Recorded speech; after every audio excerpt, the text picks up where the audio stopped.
Welcome, welcome, welcome. Welcome back to the podcast where we think we know everything, but we don't know shit. But what we do know, the search is on for a new coach. We got to get this one right, though. We can't go to the bargain basement. We can't look for the dude that's not going to want a lot of money, the dude that doesn't have experience. We can't do any of that shit. We got to get this right. We got to get Caleb on the right track, which he's not bad. He hasn't regressed since we got rid of, what's his name?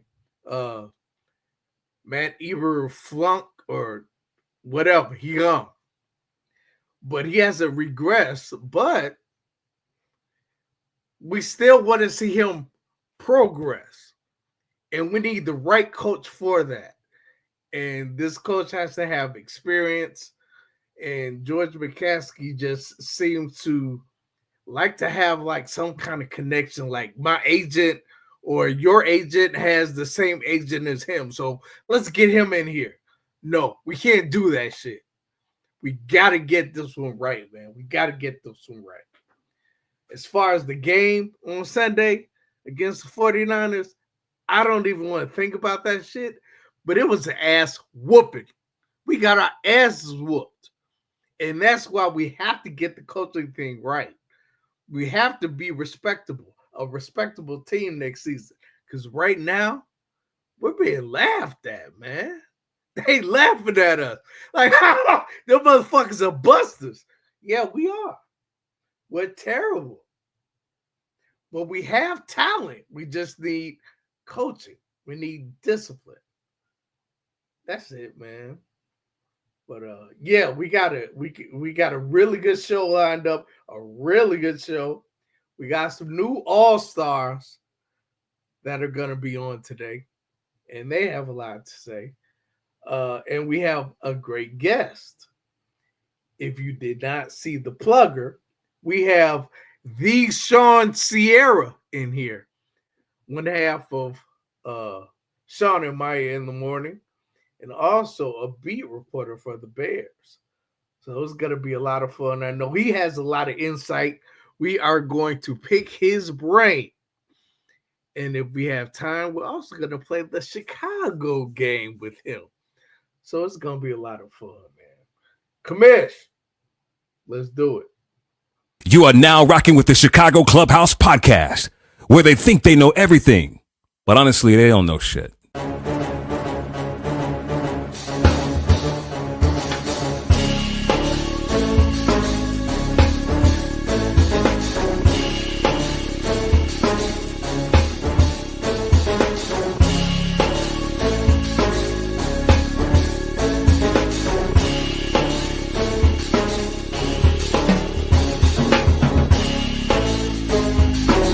These summer league games and they tell you about these new up and coming coaches. I think we should get rid of every motherfucking owner in Chicago. Enzo and Caruso, both when they are on the court, are like your defensive generals. But they need to get that strong safety who's not scared to hit somebody.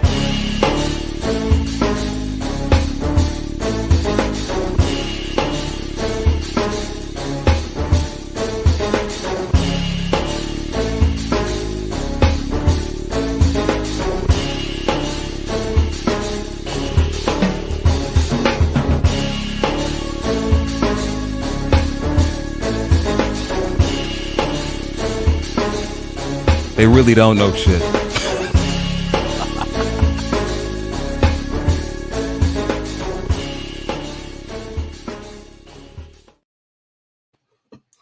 We really don't know shit, man. We know we need to get the coaching thing right, though. We got to get that right, man. I can't stress that enough. And everybody's talking about it. And everybody is speculating. Who's gonna be the top 5? Who's gonna be the best coach of those guys? Ben Johnson? No. I mean, okay, he's a great coordinator. Okay. Does he have head coaching experience? No. Okay, get him out of here. It doesn't matter if he's a good coordinator and the Lions is tearing it up. The Lions are tearing it up too. But so what? It doesn't matter.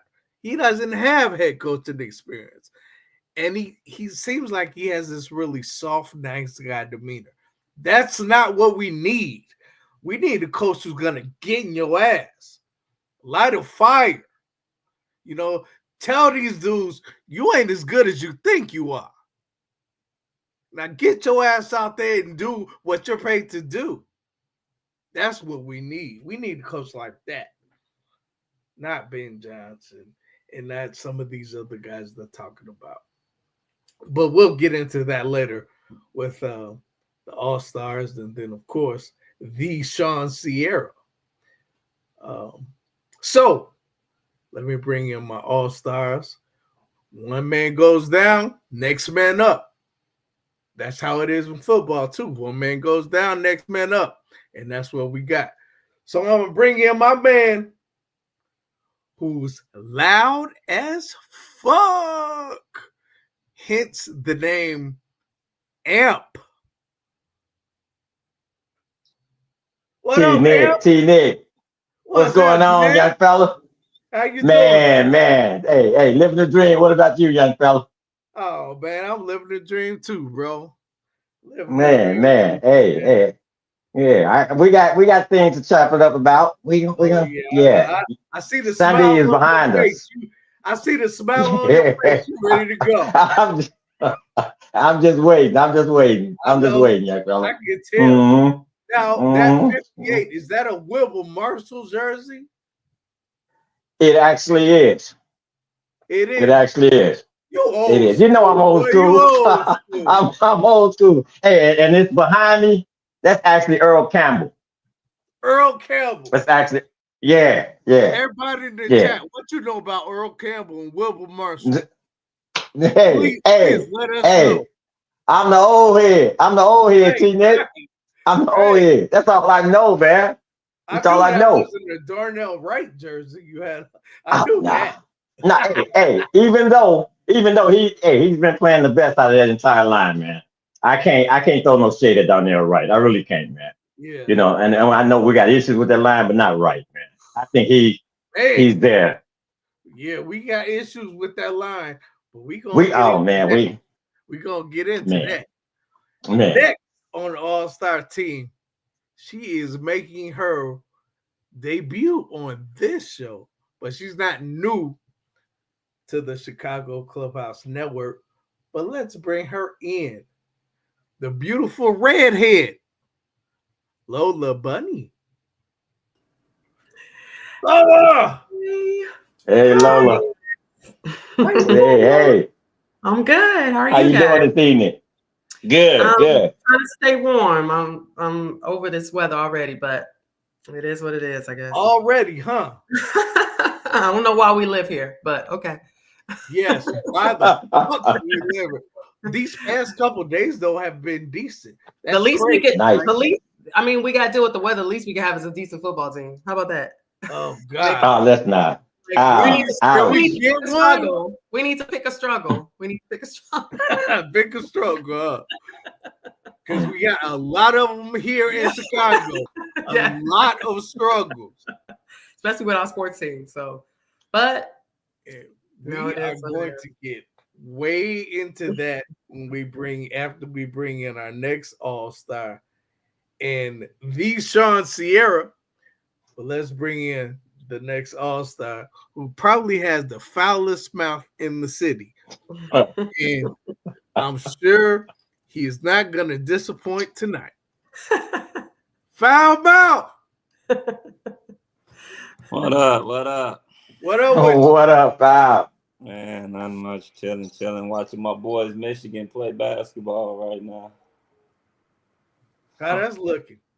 Better than the Bears game, I bet. Oh, yeah, it's way better than the Bears game. Way better. Way better. Man, way better. What are we going? Didn't take much to do that. What are we gonna do? That's what I was about to say. Shit. I guess we're gonna have to look forward to the draft next year. We're gonna keep on buying Bears shit, even though we're gonna keep on buying. right? Yeah, I mean, shit. One of these What days they commercial? gonna get it right. Sun shines on the dog ass every now and then, huh? One of these days he's gonna get it right. Yeah, hey, but when, pal? But when, man? You kind of mellow. You kind of mellow. Is this just a start, man? Yeah, this Straight just the up. start. I know you. Okay, there you go. There you go. Yeah, I'm Straight just up. Because messing I'm out. ready. I'm ready to go. I'm ready to go, man. Well, before we go, we got to bring in my man who is half of Sean and Maya in the morning. Make sure you tune into that, but he'll remind you. And also, he is a Bears beat reporter. Yeah, he sets up in the booth every game and sees all the shit that goes on, all the bullshit that goes on. And we are going to pick his brain tonight. My man, 50 grand, the Sean Sierra. What up, What's man? up, Drew?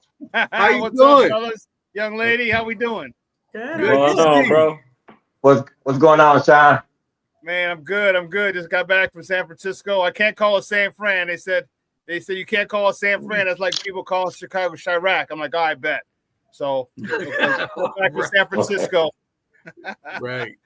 And hey, I hope we get one of them toys, then one of them stadiums, because that place was nice. Really? The press box was beautiful. Oh, Wow. wow. Yeah, it was gorgeous in there. Yeah. But I bet. But that's outdoor. That's outdoor stadium, no, right, Sean? It is. Yeah. Yeah. We don't need that. Just top it off. That's all. Just put a top on it. That's it. No biggie. There you go. There you go. Just slap a top on there. So let's just go right into it, man. What was the atmosphere like after the Bears got their ass whooped? Well, I was sitting next to. I was sandwiched between two San Francisco writers. Oh, and nice. One actually worked. It didn't matter. They're two San Francisco writers, and they were just like, "Wow, I thought it'd be a little better fight." And I was like, I felt like telling them something like, "Shut up," but you're right. I mean, when you know what I mean? Like when you don't show up and you get dog walked, you get dog. What can you say? right. You know what I mean? What can you say? I mean, they went right down opening drive, boom, punched it in. I mean, the second drive they forced them to punt. Thank goodness. But man, it was over at halftime. I was praying like, please don't score that touchdown at half, make it 28 zip. They're like, nah, we'll take it easy on it. We'll score a field goal, make it 24. I was like, oh man. I thought it was over nice. after the first quarter. So there was a lot of Bear fans out there, which was pretty dope. Mm-hmm. A lot of Bears fans travel well, and the weather was unseasonably warm. It was 60s out there. Wow. So yeah, my guy who lives out there went to visit him, and he went to the game. And he was in the stands, and there was just a lot of Bear fans. And then we never really got a chance to hear Bear fans get loud because, man, San Francisco went down the opening drive. We won a toss. We deferred. They took the opening kickoff, marched down, punched it in, and as the saying goes, that's all she wrote. So in the press box, you just felt it. In the stadium, you just felt it. Yeah, wasn't fun. Okay. So, hey, Sean, I have a question for you. Mm-hmm. I thought it was telling that after the half, when Thomas Brown came back and they interviewed him, and he said this. They said, so what's going on? Pretty much the reporter asked him, what's going on with your team? And he said, we need to wake up and just take one play at a time. And when he said that, John, I don't know about you. Did you hear that? I don't know about you, but I was like, was it on the broadcast? It was after the half. It was after the half. Was it on the broadcast? It was. Oh, no, we don't get the picture. We don't get the audio. Oh, okay. Well, he said that. TVs in there, and but we don't have the audio for that. Mm. Okay. So what if he said that? It's what I kind of thought. This team's giving up. And I think Thomas Brown can and will be a good head coach at some particular point, but it's very difficult. It doesn't matter what sport you're in. This is I said this about my White Sox, and Lord knows where they finish. You know, you don't give a rookie manager, a rookie coach, an underperforming veteran team. You don't do that. You don't do that. You need someone to come in. I mean, like I said, look what the White Sox did. You had a whole bunch of talent there, and you had a rookie manager, and in Grifol didn't matter. And now you give this to a young guy who's never been a head coach. Now, I would have seen if you gave it to Washington, who's been an established defensive coordinator already. All right, but to give it to Thomas Jones, I think the players just they're done. They're done. They're done. They checked out. I'll tell you what. Every time we go in the game, you know, we head down to the locker room for interviews. You know, we got to wait until there's like a 20-minute, half-hour cooling off period, right? But before we're let in, half them jokers are walking out. Half them jokers are walking out. So we get in there, and the locker room's half empty. It's a quarter guys in there, and the other quarter are in the shower getting ready to. And as soon as they're done, they're out. That's how it was. That's exactly how it was on Sunday. So they're done, man. They are done. They don't want this regime, and I feel bad for Thomas Brown because I think, as I said, Thomas Brown could be a good coach at some particular point. But man, to give a first-time head coach an underperforming veteran team is a recipe for disaster, as we see. Wow. But let me ask you this. Now, how do you get that guy? Because I agree with you. I agree with T. Nick also. We need a veteran, somebody that's been a head coach before. But how do you get that guy? And I have some guys in mind. When you have the top guy with his finger on everything, like T. Nick said. Well, he didn't say that. I'm saying that. When you have the top guy, this is the same guy that said no profanity on Hard Knocks. Yeah. So how do you, as a veteran head coach of the NFL, because I think that's what the Bears need, how do you have an interview without profanity? And you're a coach, you're a leader of men. And this game is about violence and profanity. You know what I'm saying? So how do we get that guy when we got the guy at the top that just you don't. We're not going to. All right, we're not going to because the power structure, we don't know what the power structure is. All right, you thought you had an answer to the general manager, but you have to answer the general manager who has to answer to the president. So it's not you really got to get that taken care of. And then if the rumors are true that Ryan Poles wanted to fire Matt Eberflus last year, but Kevin Warren stepped in and said no, well then wait a minute. I thought you really don't know who's running the show. You know what I mean? So what if you're a veteran head coach, you're going to want to have a lot of input in the draft, in your personnel. All right, because most guys you're going to want to, if you're buying me the groceries, at least let me give you the list. You know what I'm saying? Let me cook. Yeah. What you want to do and get what you don't get all these generic generic brand. You know what I mean? Like we've been doing offensive line for the last 4 years. All right, he's going to want it. This I don't see a viable head coach coming here because of the shit show that is at Hallis Hall. And that's bad, Sean. That's bad. We are one of the franchise leagues in the NFL, man. That's bad. And I've been watching them a long time, man. And I've seen this before. And that's why I said that. I know it starts at the top. I do hold the players accountable, this team, but that also it goes to polls. It's just a plethora, man. And so I figured that's what you would say. And I totally agree with you, man. So we have a question from the producer, actually. He's asking, are we able to ask the players who needs to be fired next, since this seems to be the trend?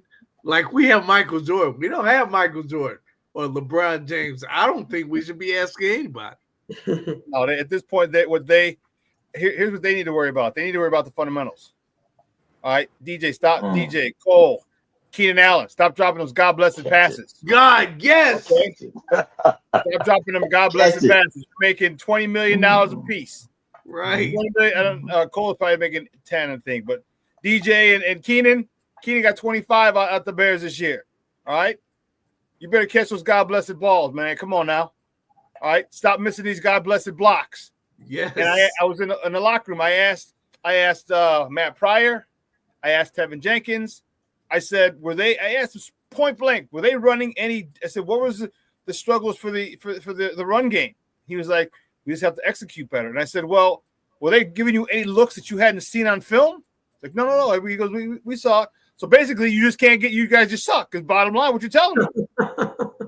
Like I followed up, like, bro, listen, I'm gonna ask like, don't. He thought like, oh, we gotta execute. It's gonna be good enough. Like, nah, homie. I come a lot more than that. Give me a better answer than that.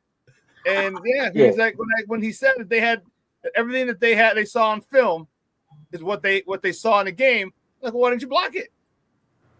Mm-hmm. I am not surprised. I'm not. They're checked out. End of story. Checked out. Yeah, you can sort of tell they have checked out this season. I know everybody keep talking about it, but it seems like that Hail Mary at Washington just broke us. Totally broke the team. And I know I was listening to a couple other podcasts, and they said if that one play broke a team, then how fragile were they really were, because that's exactly what it was that happened. That one play, ever since then, the shit has been downhill. All downhill. Because to be honest, I feel like this was the worst thing. They were as steep as those San Francisco hills, boy. Let me tell you. Man, I haven't seen anything like it. Like these last 2 years. Well, shit, hell, these last 3 years have just been.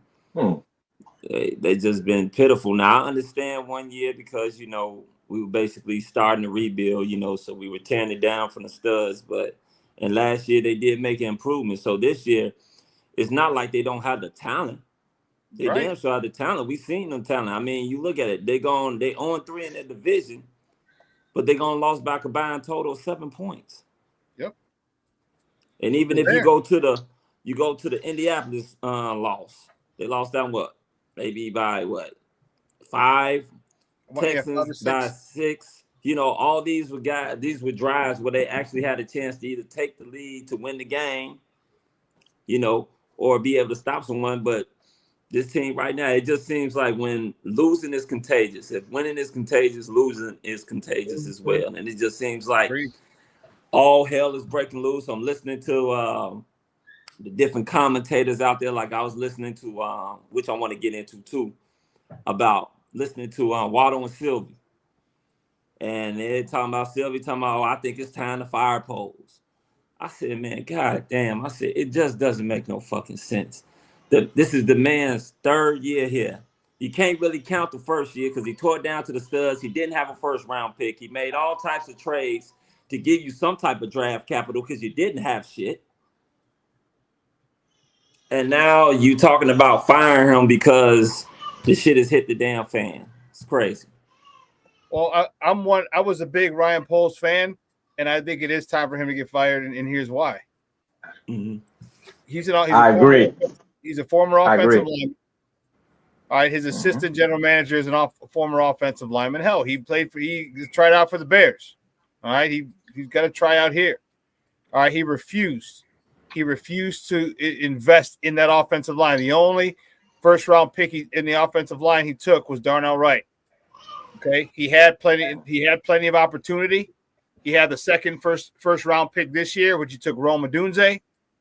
Okay, you don't think a guard or a center would have been more feasible? I think that was to please his quarterback. But go ahead. Yeah. You know what? And sometimes this is why you make the decisions, not your quarterback. This is why you do what's best for the team.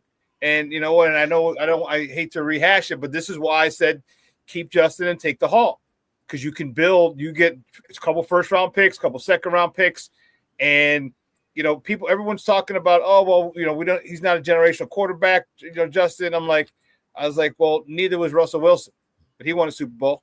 I said, you name me all the generational quarterbacks that have won Super Bowls. All right, just because you're generational doesn't mean you win a Super Bowl. Dan Marino, at that point, he was generational. He didn't win a Super Bowl. I'm like, but you got to have a team around you, and it's a lot better when you have a lot of first and second round players than you do, in your first two deep. Hold on, I have something right here. Let me pull it up real quick. It's about the offensive line. Detroit has 3 first-round picks on that offensive line, which is why they have a great running game. We have 1. Darn all right. We have 2 undrafted free agents in there, Coleman Shelton and was it Matt Pryor? Braxton Jones is undrafted, is a 6th-rounder from Southern Utah with skinny legs. Then we wonder why he can't handle the bull rush. Like, come on, man! Like, it's not Skipping rocket leg science. day, man. Skipping leg day.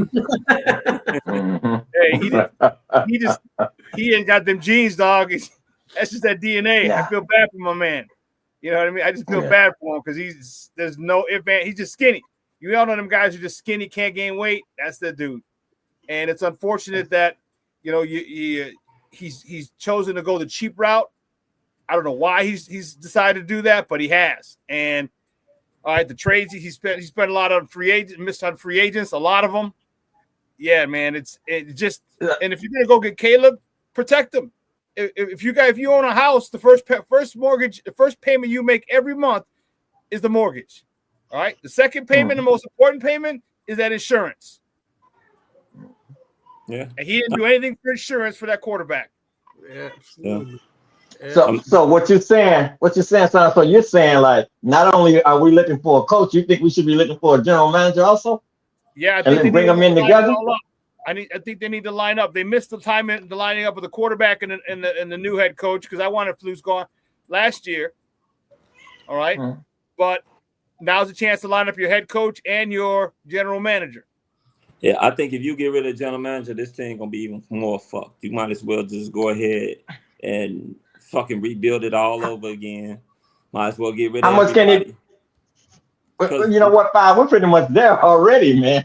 You talking about rebuilding, baby? I mean, you can't. We're there already. So if we get rid of them, this is the reason why I sit up there and say you can't be there. You look at the fucking talent that they got. They got talent. We see that they can win. I mean, majority of these losses we will put on coaching. I mean, you come out 4-2, you're a damn Hail Mary away from being 5-2.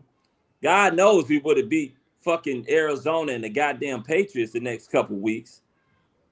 You know, then you go into the hard part of your schedule, which is your division.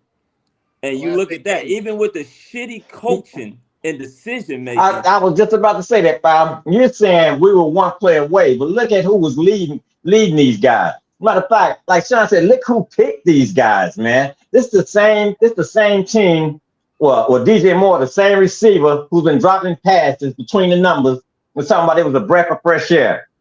You know what I'm saying? It was a breath of fresh air up there. Like, check us out. This guy is a guy with the C on his jersey, and I always talk about that C. I talk about that C, man. If you're not a leader, you shouldn't have a C on your jersey. Nobody on that team should have a C on their jersey. Never should have, man. And it starts, like I say, it starts with the general manager. I mean, he's great. He's great at picking 1 through 10. You know what I'm saying? He's been great, except when it comes, he got the prize. And I've been watching the Bears a long time. He got number 18. And like I said, refuse to put real talent around him. You're going to get these, I don't want to call them bums because they're in the NFL. Hold on. So let me get this straight. Keenan Allen's not talent? DJ Moore Keenan Allen, yeah. Rome Odunze is not talent.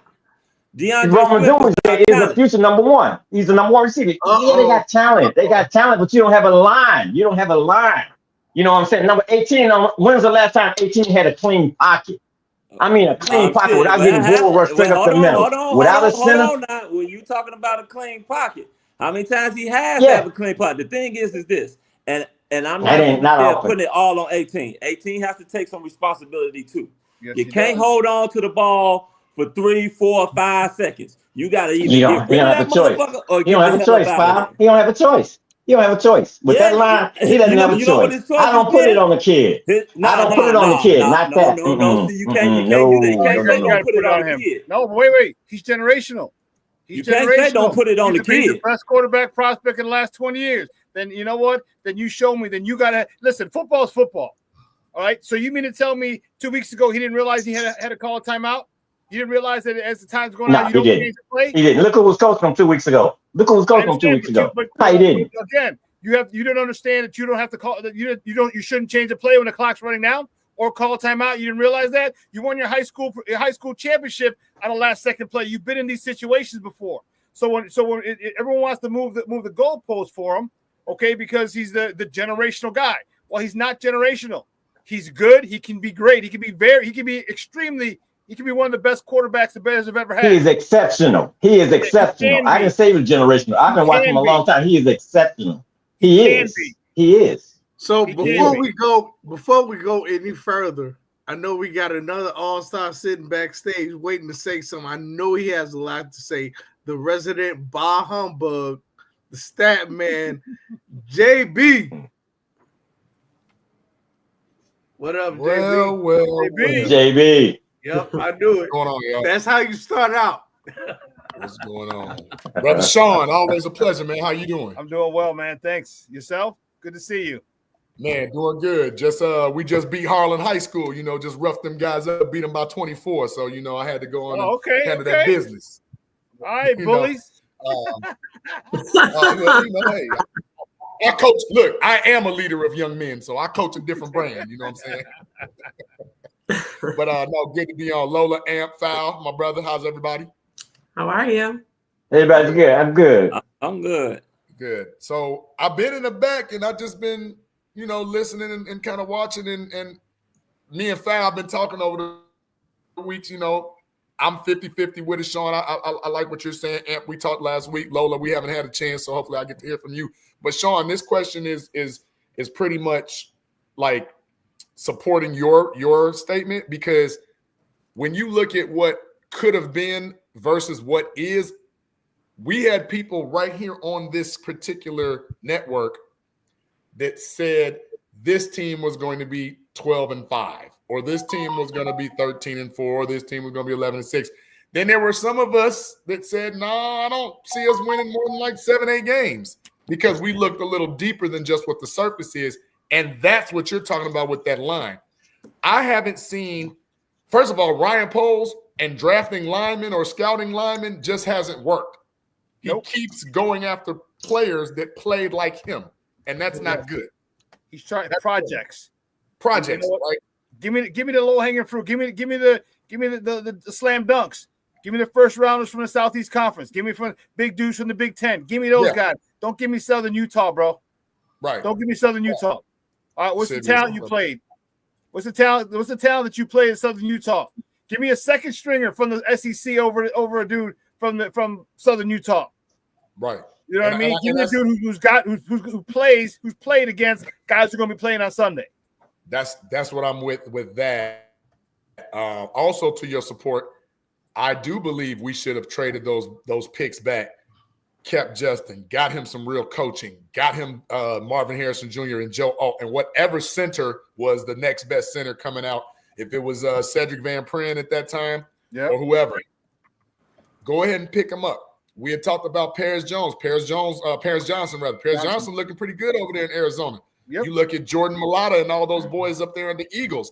They're looking pretty good. You see examples of how people build with the inside out on both sides of the ball. That's the way you do it. That's the way you win. You build winning football teams, right? It's not rocket science. And why this guy wants to continue to make it difficult, I have no idea, bro. I have no idea. And to me, I'm losing a lot of faith. Now, he can clear salary and all that stuff, but can he really scout? Can he really draft? Because there's too many misses that he's had as far as his tenure for me. He hasn't drafted that one dude that's just like, that's the guy. I haven't seen it yet. Me either. You don't think Rome is the guy, Foul? I mean, JB, you don't think Rome is that guy? I think Rome can be that guy.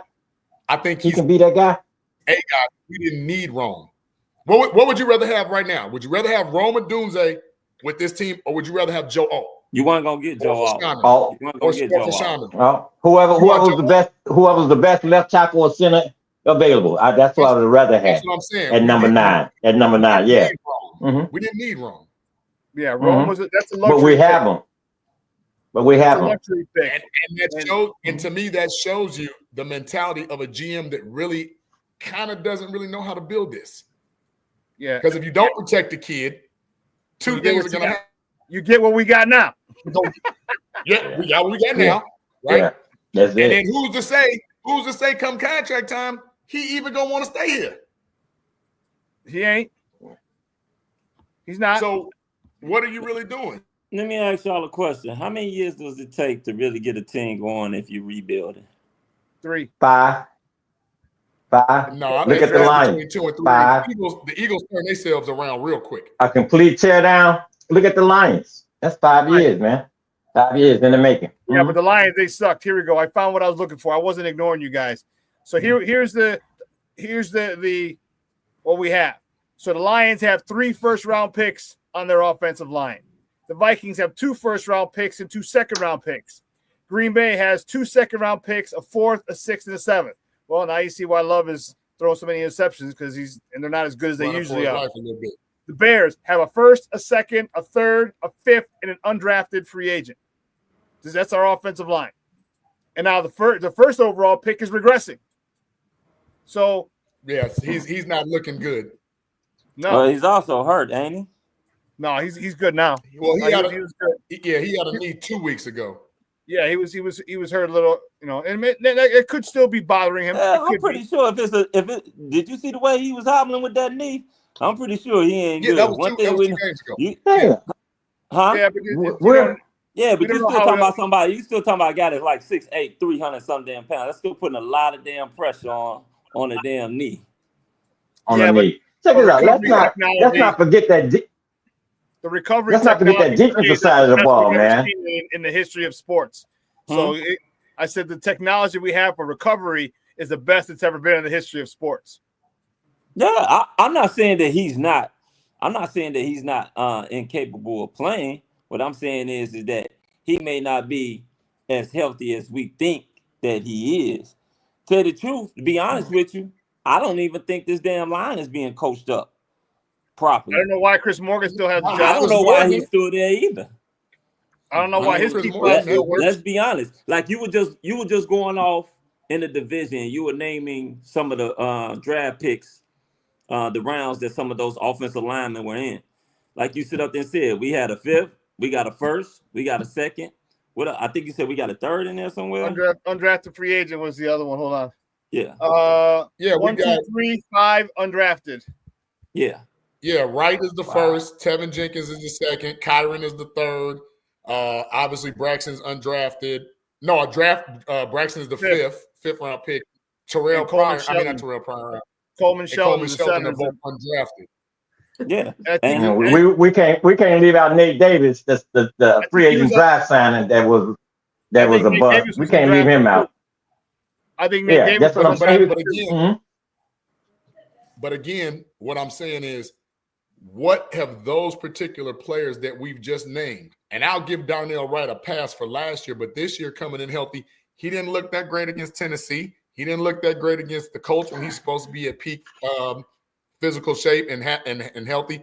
He just has regressed. They found a kink in his armor, and they're exploiting it. Now with the injury, now he is hobbled, which to Fowle's point where he usually always says, why don't you put Jenkins on the side of Darnell Wright and solidify at least one side of the ball that you know have worked together?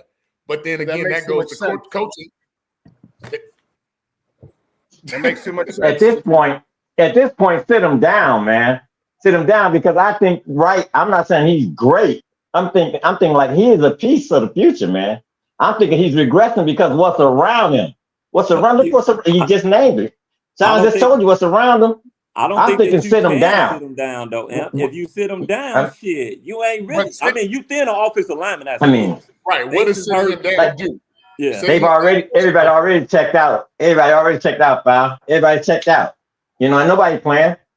So why would you take a chance on your centerpiece getting hurt, man? What do you think? We're talking offense.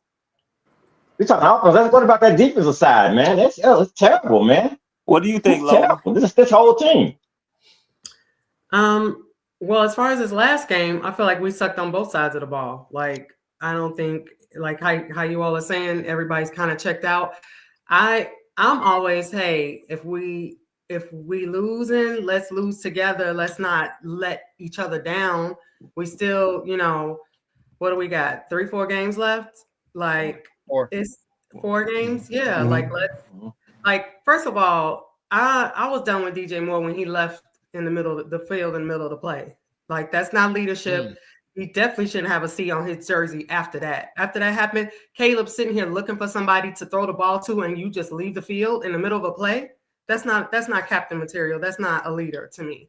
And for him to be the one that they're looking for, like to lead or to show Caleb, you know, the ropes and all this other stuff, I don't know. He just really has disappointed me this year. And I don't know if his contract went to his head. I don't know what happened, but he is just not playing his best to me. Like, and just his attitude, and like how you said, he was like, "Oh, it's a breath of fresh air in the hallways and stuff like that, or whatever." I feel like this was our worst loss. Like we look like T Nick had said in the group chat. It looked like a scrimmage. Like we were like a practice squad out there for San Francisco to beat up on. I just was really. It looked like a Power 5 school going against an FCS school, the ones they pay a lot of money to beat up on. That's exactly what it looked like. And like, you know, we got paid $2 million to show up. I don't know if you all saw Monday Night Football. Those two teams, they're losing teams. The Bengals and Cowboys. The Cowboys. Both of them are losing teams. But when they went to the Bengals side and went backstage and all this other stuff, whatever, and they were talking to them, they were just like so proud of this win. Like, and they, even though they're having a losing season, they still stuck together and still was like, okay, we're still trying to win games, even though we were 4-8 or whatever, you know. So I just felt like the fact that we're giving up and we still have 4 games left, like, why do we have to tank the whole thing? I don't get that part. So, and we're not going to get a good coach if the management doesn't allow the coach to be a coach. If they can't go in there and do what they want to do, if they're too afraid to step up or say anything, we're never going to get any type of leadership when it comes to general manager or coach, because we're always looking at George. If he's not going to let the coach be a coach, we always going to have these problems. I don't think it's an issue with Thomas Brown because it's his first time being the head man of this particular regime. But I want to go back to something you said about the players, because there's a lot of players on this team that are looking for their next contract or their next job, right? Mm-hmm. So if they weren't prepared to play, or if they did quit, you mentioned you were done with DJ Moore, to Ant's point, having a C on his chest, but I see some friction there because it's like we're seeing a frustrated player going to the sideline after running around for 13 seconds trying to get open and not getting the ball, where he's probably told the young man, hey, I'm open, hit me here, hit me now. And he's doing what he wants to do. Again, those are pillow talk conversations that we're not always privy to, but you can see the frustration of a player that's never, ever done that before. And now all of a sudden, is that his character or is this a one-off? Then you look at the Shane Waldron aspect, to when he was trying to coach up Caleb, and Caleb's doing this and rolling his eyes and blowing them off like, dude, go get me my coffee. I think that is what's trickling down to this team, because on paper, there's a lot of talent outside. Mm-hmm. Not a lot of talent on the interior, but a lot of talent on the outside. But here's numbers that are telling. If I told you 56 and 15, what would you all think that means? 56 and 16. 56 and 15. What is that, JB? No, that's not that, man. What is that? Game. That is Caleb Williams has been sacked 56 times, and the next closest person is 15 behind him, which is CJ Stroud. Are you surprised? Well, that's what happens when you build a 7-on-7 That's what happens when you build a 7-on-7 Thank you, Sean. Right. That alone is fireable.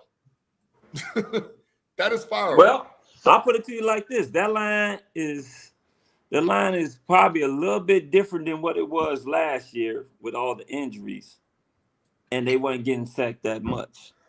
Now, one thing that like Sean was sitting up there saying, he was down with, you know, keeping Justin Fields and getting the draft capital and building it that way, which I think me and JB and a couple other people were down with that as well. Yes, we were. But Also, I know everybody's going to say that he's a rookie, but your quarterback has to take some of that. Because how many times have we sat up there, and I'm pretty sure everybody right now on this panel has literally screamed at the fucking TV and told them either throw the ball away or fucking run. And how many times have we said that many times? But a lot of those sacks are on him because you don't have Detroit's line. You can't just sit back there and sit pretty all goddamn day. Hell, I would hate to see him have Detroit's line. Because if he had Detroit's line, he might be sitting back there for goddamn 9 seconds trying to figure out and find somebody open. Because he's going with the fucking line we got. So the I like the kid that everybody talks about which was admirable. Him like, oh, he always keeps his eyes downfield, and he's looking, he scrambles to pass and not to run. And I'm like, yeah, but you don't. What are you going to do? Who are you going to throw to if they're not open? You know what I mean? Like at least with the previous quarterback, if you were having, if it was broke, he's running, and he's getting his yards, and he's making some house calls with it. All right, Caleb's got to run. I hate the fact that he slides stupid. Like in the San Francisco game, he slid. He had pressure. He stepped up in the pocket. He slid right about a yard before the first down marker. I'm like, get the first down. Yes. Right. To JB's point, the kid is shell shocked, man. The kid is shell shocked. That ain't shell What did you say? 56 and 16? That has you sliding short of the guy. That kid is shell shocked, man. That kid is shell shocked. He's seeing ghosts. I don't know what the He's seeing ghosts when they're not even there, man. Come on, man. That's crazy. So you mean to tell me That's crazy. You gonna slide 2 yards or a yard short of the damn first down? Yeah, you go get the first down. Shell shot causes that?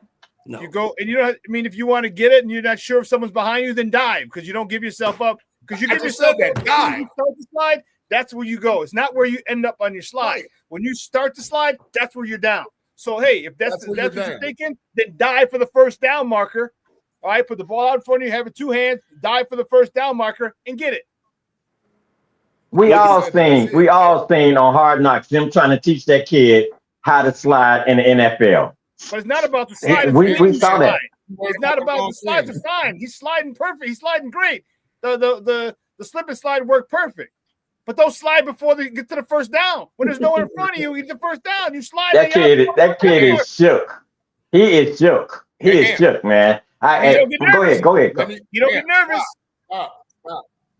Stop. You're not going to build an excuse for him because he didn't know what to do. That has nothing to do with shell shock. Guess what? Guess what?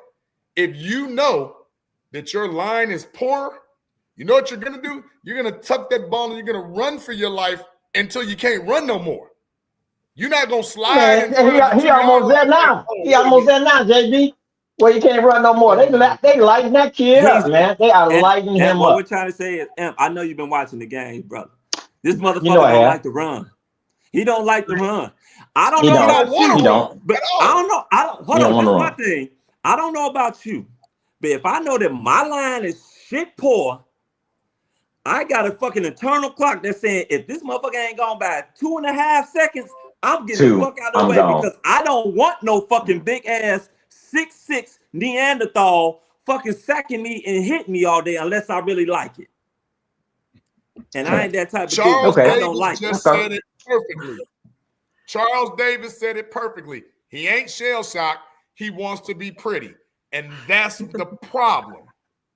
You're still a football player. You're the leader of this franchise. Pull up your goddamn jockstrap. Put some clear nail polish on for a change, damn it.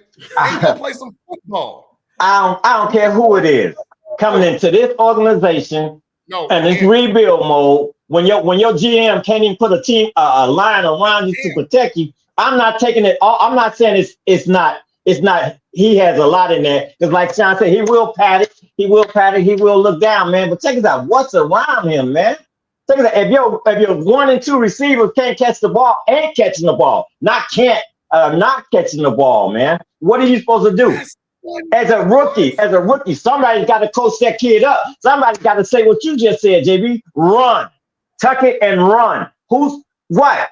The kid already came to the podium and threw the coaches under the bus and said, I just run the plays that they tell me. I'm not checking down. I'm not doing nothing. I'm running what they tell me.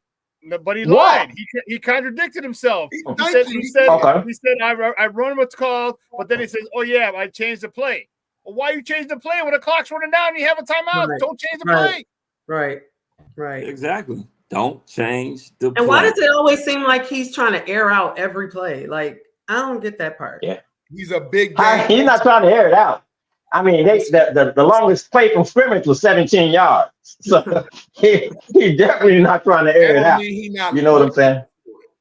Right. So, Sean, let me put you on the spot, Sean. So we already know this season is just screwed. It's done. It's over with. Sayonara. Let's put you in the GM hat. You got the GM hat on. What will you be doing? Because it looks like we're going to probably be picking in the top 10. I think we're 8 now. Yeah, we probably number 8 and shit. Depending on we keep losing, hell, we probably move them further up.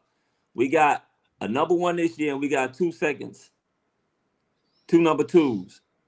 What are you doing? Are you going all offensive linemen with your 1 and your 2 2s?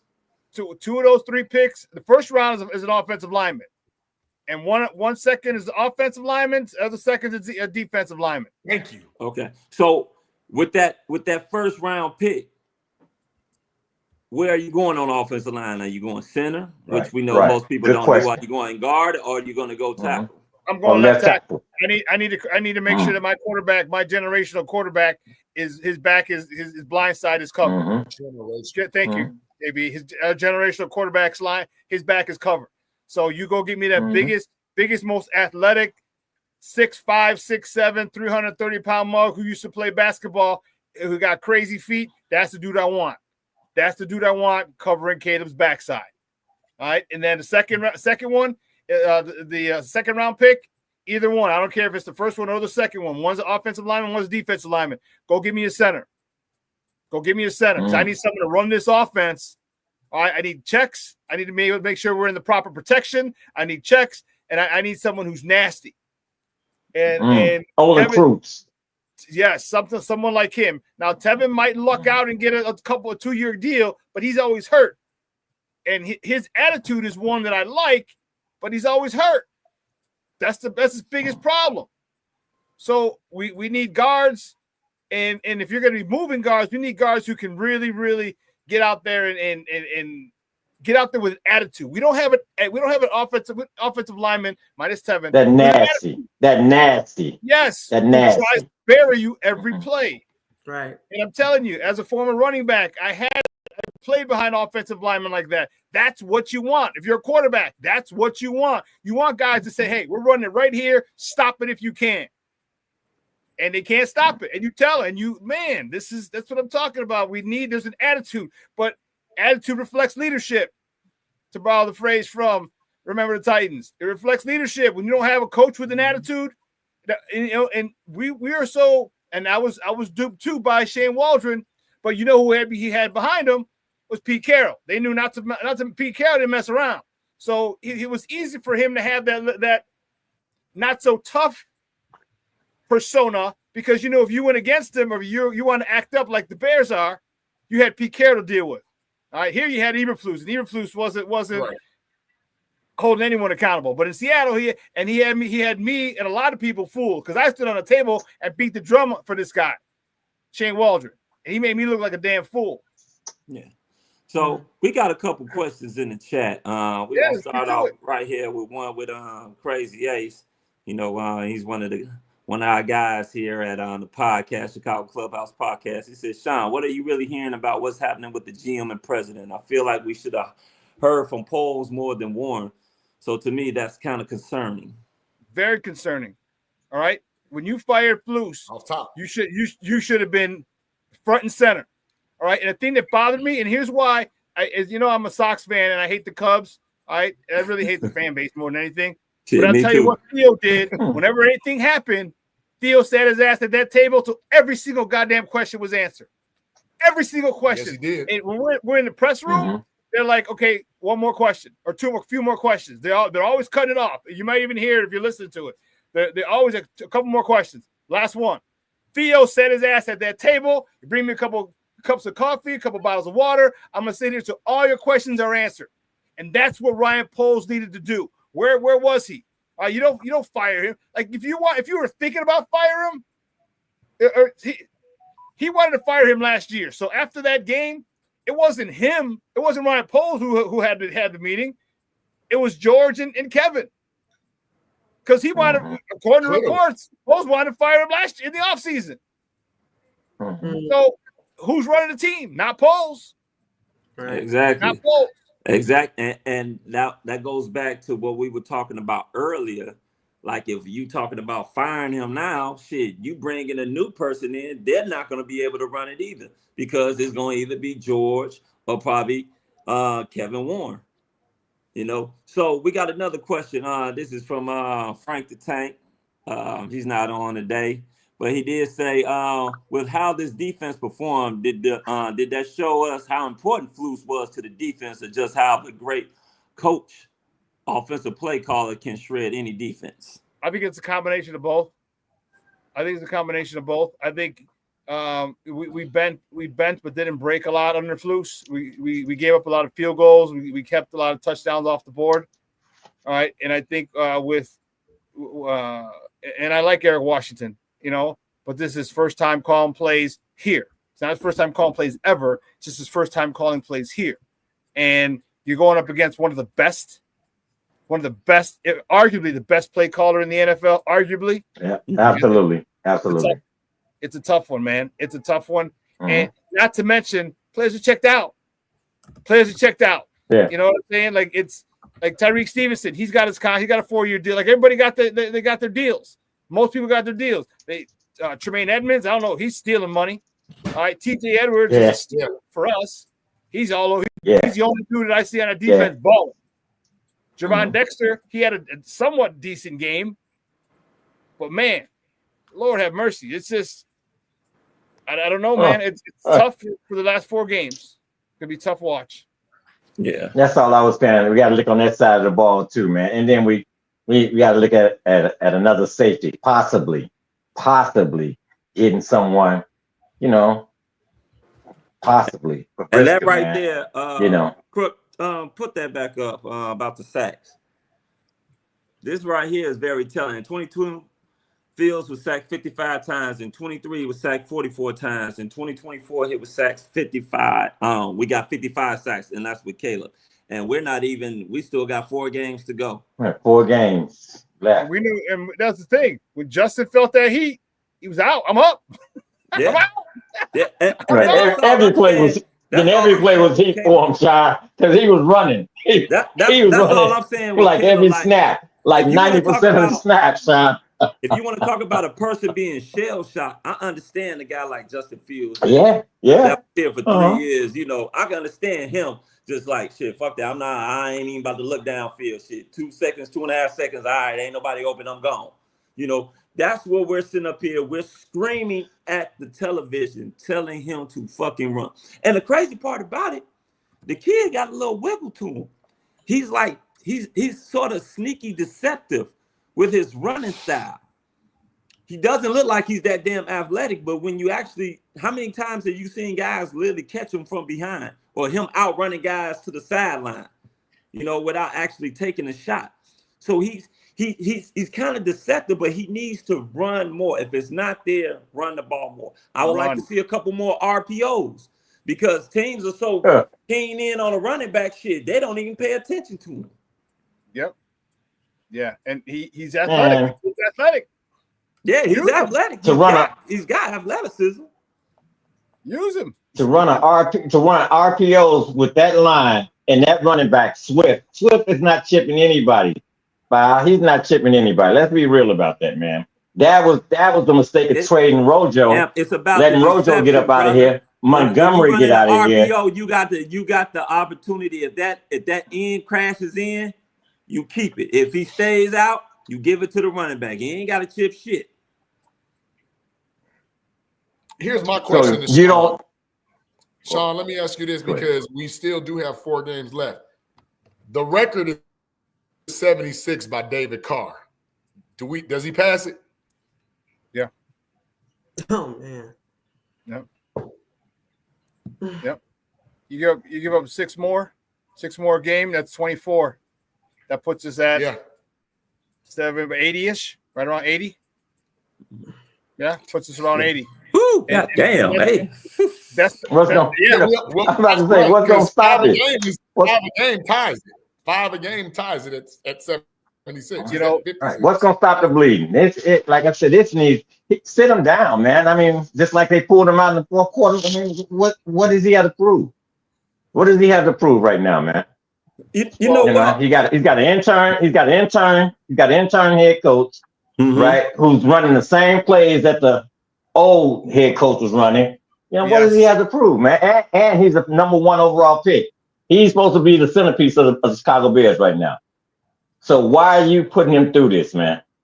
You know, if you know, I'm just saying from the top up. I'm not even talking about Thomas Brown. I'm talking about coming from Coles. If you know, and everybody sees this, and you're watching ESPN and you're watching NFL channel, and everybody's talking about the Bears and how poor this line is and how this kid is not doing what he's supposed to do. Why do you have him out there, man? Because I'll tell you why. Because there's no substitute for game reps. There's no substitute for game reps. All right, and the fact of the matter is that he has a lot of developing to do. He's missed a lot of receivers, and I understand the receivers have dropped the ball. I get it. I mean, I'm not. All right, I'm not advocating. You know, I'm not absolving them from their mistakes, but there's too many times where he's missing open receivers, man. You know, bad. You know, bad. And you know, she was saying about Caleb. I mean, when DJ Moore went off the field, man, DJ Moore. I get it. I don't agree with what he did, but I feel him. Like he's like, look, dude, you just gave me $100 million contract. $100 million. Throw me the goddamn ball. Throw me the ball. You know what I mean? And listen, rookie, and DJ got to be more of a little diva too. He got to go up to Caleb and be like, look, man, throw me the goddamn ball. I know he ain't T.O. I know he ain't Chad. You know what I'm saying? But you got to. They gave you that. They gave you $100 million for a reason. For a reason they gave it. You know what I'm saying? For a reason. Yeah. And so DJ's not that guy though, Sean. In my own personal opinion, he's not that kind of guy. No, he's not that type of guy. But in my own personal opinion, I think he hates Caleb. I think because why? That's what I call him a friend of me. I call him a friend of me. I call him a friend of me. I agree. Last play in Detroit, why did he go to Rome? Why didn't you set up DJ? He's your $100 million receiver, but you're gonna go throw to a rookie, and not a veteran who's had 1,000 yards in all of his previous seasons. That's that little buddy ball that I be talking about sometimes between those two. You know, you saw it during the early part of the draft process. You saw it during the draft when they had the draft town shit going on. You saw how him and Rome was sitting up there falling all over each other. And he said as much. He said as much. He's like my buddy. I threw to my guy. He said as much, you know. So it's no secret. The lady something. We got a lady in the house, the bunny Lola. Lola, I know that you were talking about the defense. You know, expand on that a little bit more. Let's have you put on your GM hat. And what would you do as far as, you know, we're gonna have a little money to spend. What would you do as far as defense? Tell me what you think about the defense, and what do you think as a GM what you should do to improve that defense? Tell me how you think it's looking so far this year. Well, I always felt like that was the strongest part of the Bears, even when we were losing. We always said we, you know, pretty much was that was our strongest part was our defense. So it kind of let me down on this last, this last game. But I'm always, first of all, I posted that we didn't need a quarterback. I still feel that way. I didn't feel like we needed a quarterback. I didn't feel like that was our first thing, like that we were, that we needed to figure out. But of course, he went one, so we had one, and we got to take one, right? But whatever. So if I'm spending money, protection for the man that you brought in. If you're going to bring in this person and not give him any protection or even a chance to throw it or figure it out or whatever he's trying to do when he holds on to it so long, which is crazy. but I still feel like our money needs to go on the offensive line, on the offensive side. Okay. To be So honest, we need to advocate more money towards the offense, huh? I do. I mean, it's. I think that's always been our struggle, and I don't think we've ever answered that problem. Even whenever we've had throughout the years, it's always been our struggle. So I don't know why. I don't know what has to happen for the higher ups or whoever is making these decisions to say like, okay, let's concentrate on our real holes. And I don't think quarterback was our hole. So I'm confused on where they were going with it anyway.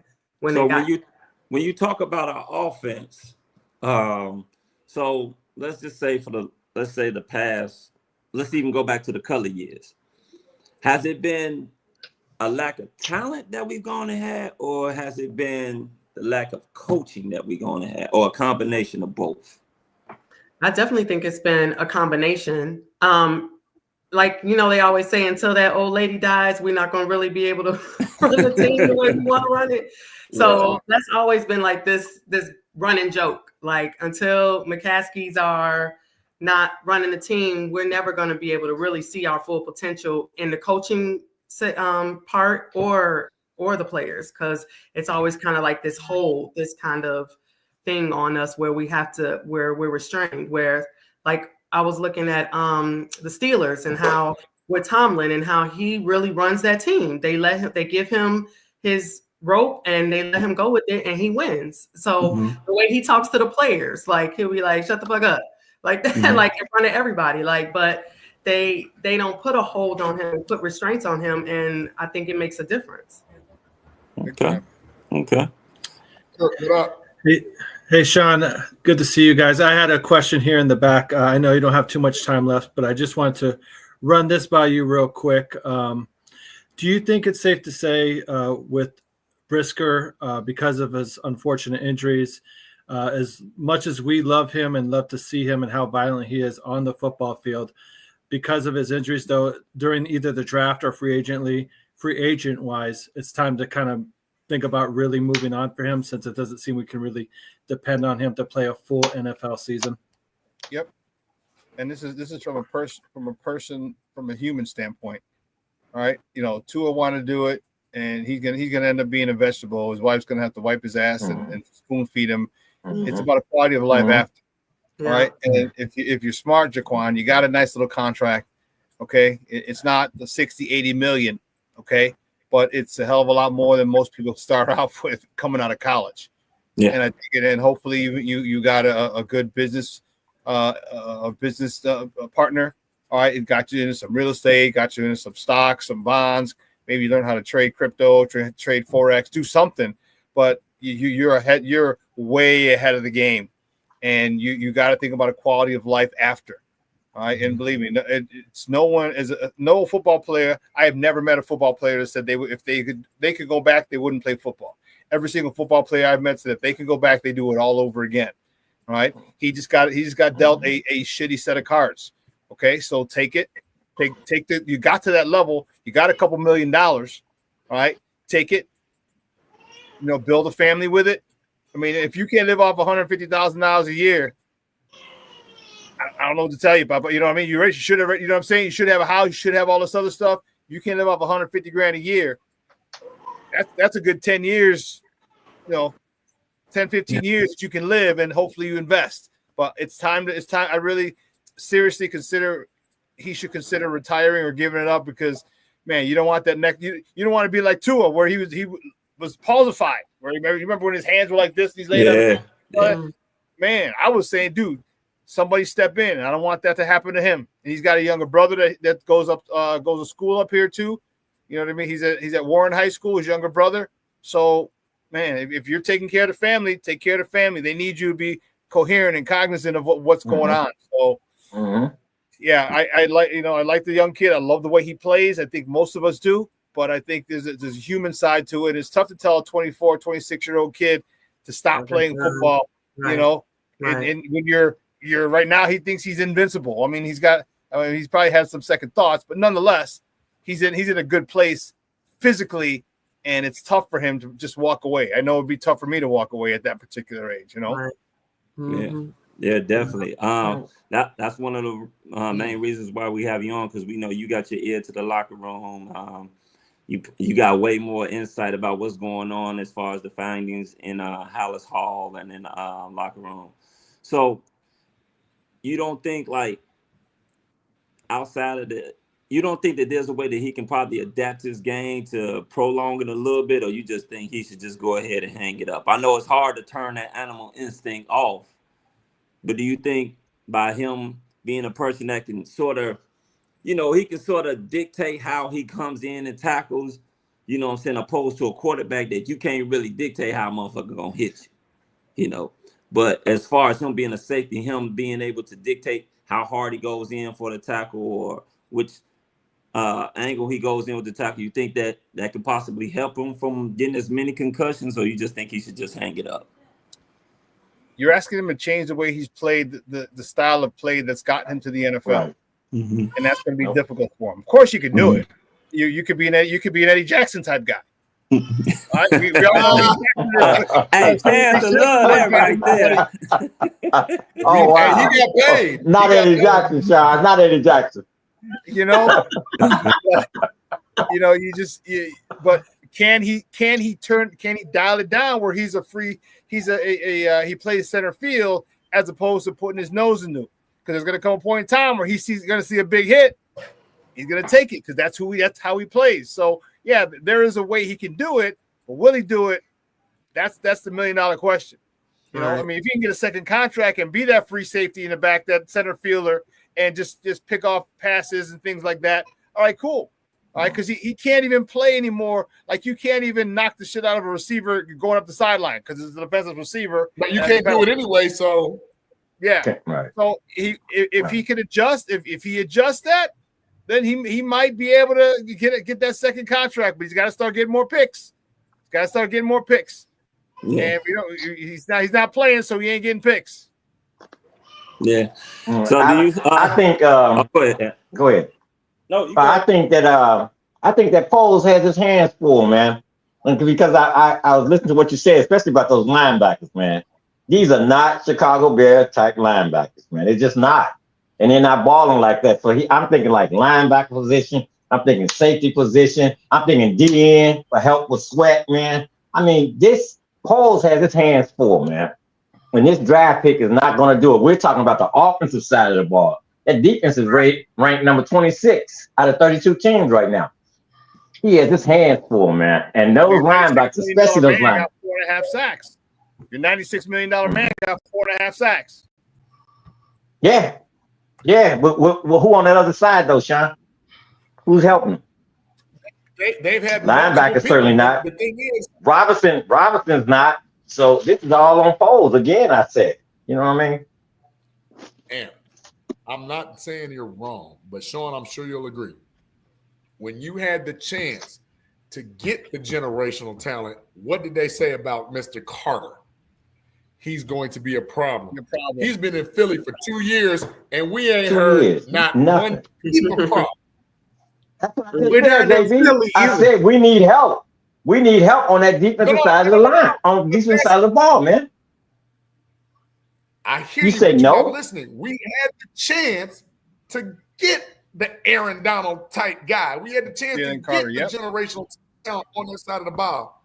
And we said no because him as a 19-year-old kid made mistakes, and he's going to be a problem. He's been a model citizen in Philly, and look what they're doing. How you KB, know? I hear what you're saying. How you know? That was then. I'm talking about now, JB. I'm not talking about yesterday. I'm talking about what the Bears need now. He's just trying to go back because we need that now because of what we passed up.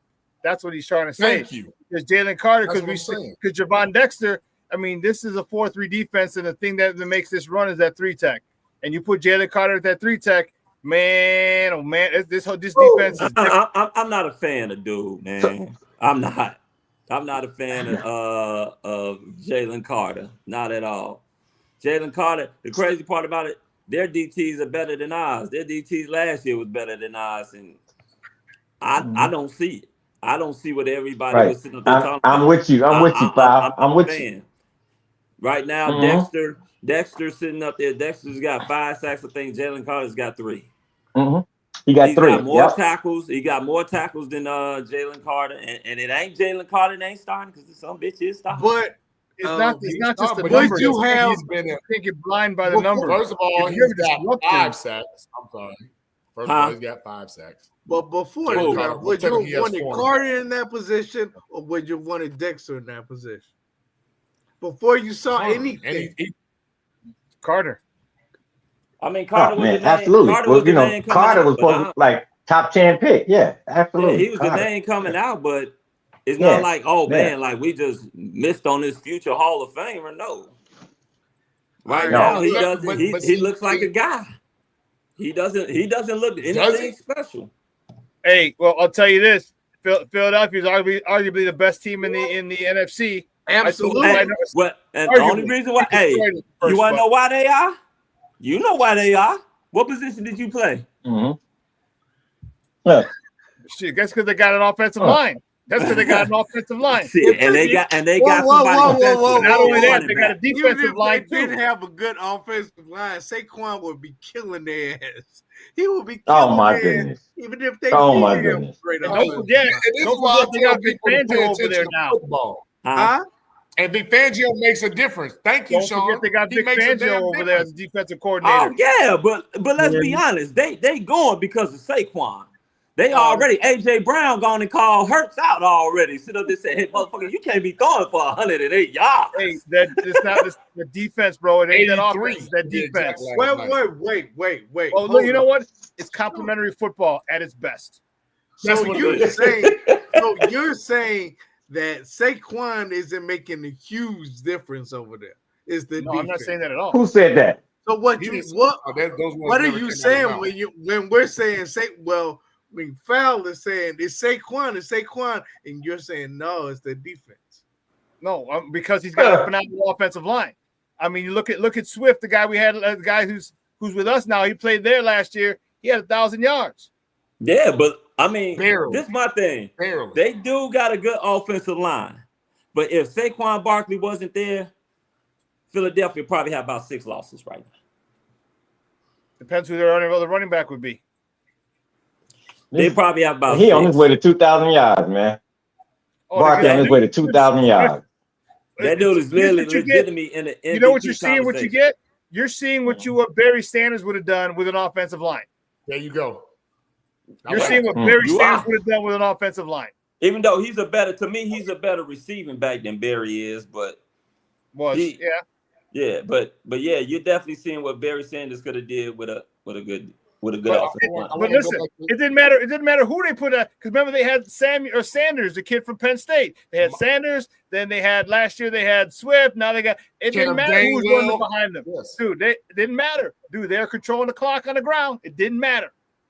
They wouldn't be where they at if it wasn't for Saquon. I understand what you're saying. I'm with you. We're not arguing that they wouldn't, but what I'm saying is this: they have when you got guys that's barely getting 1,000 and a guy that's shit. I don't know how many fucking yards he is now. He's probably close to 1,500 with 4 games to go.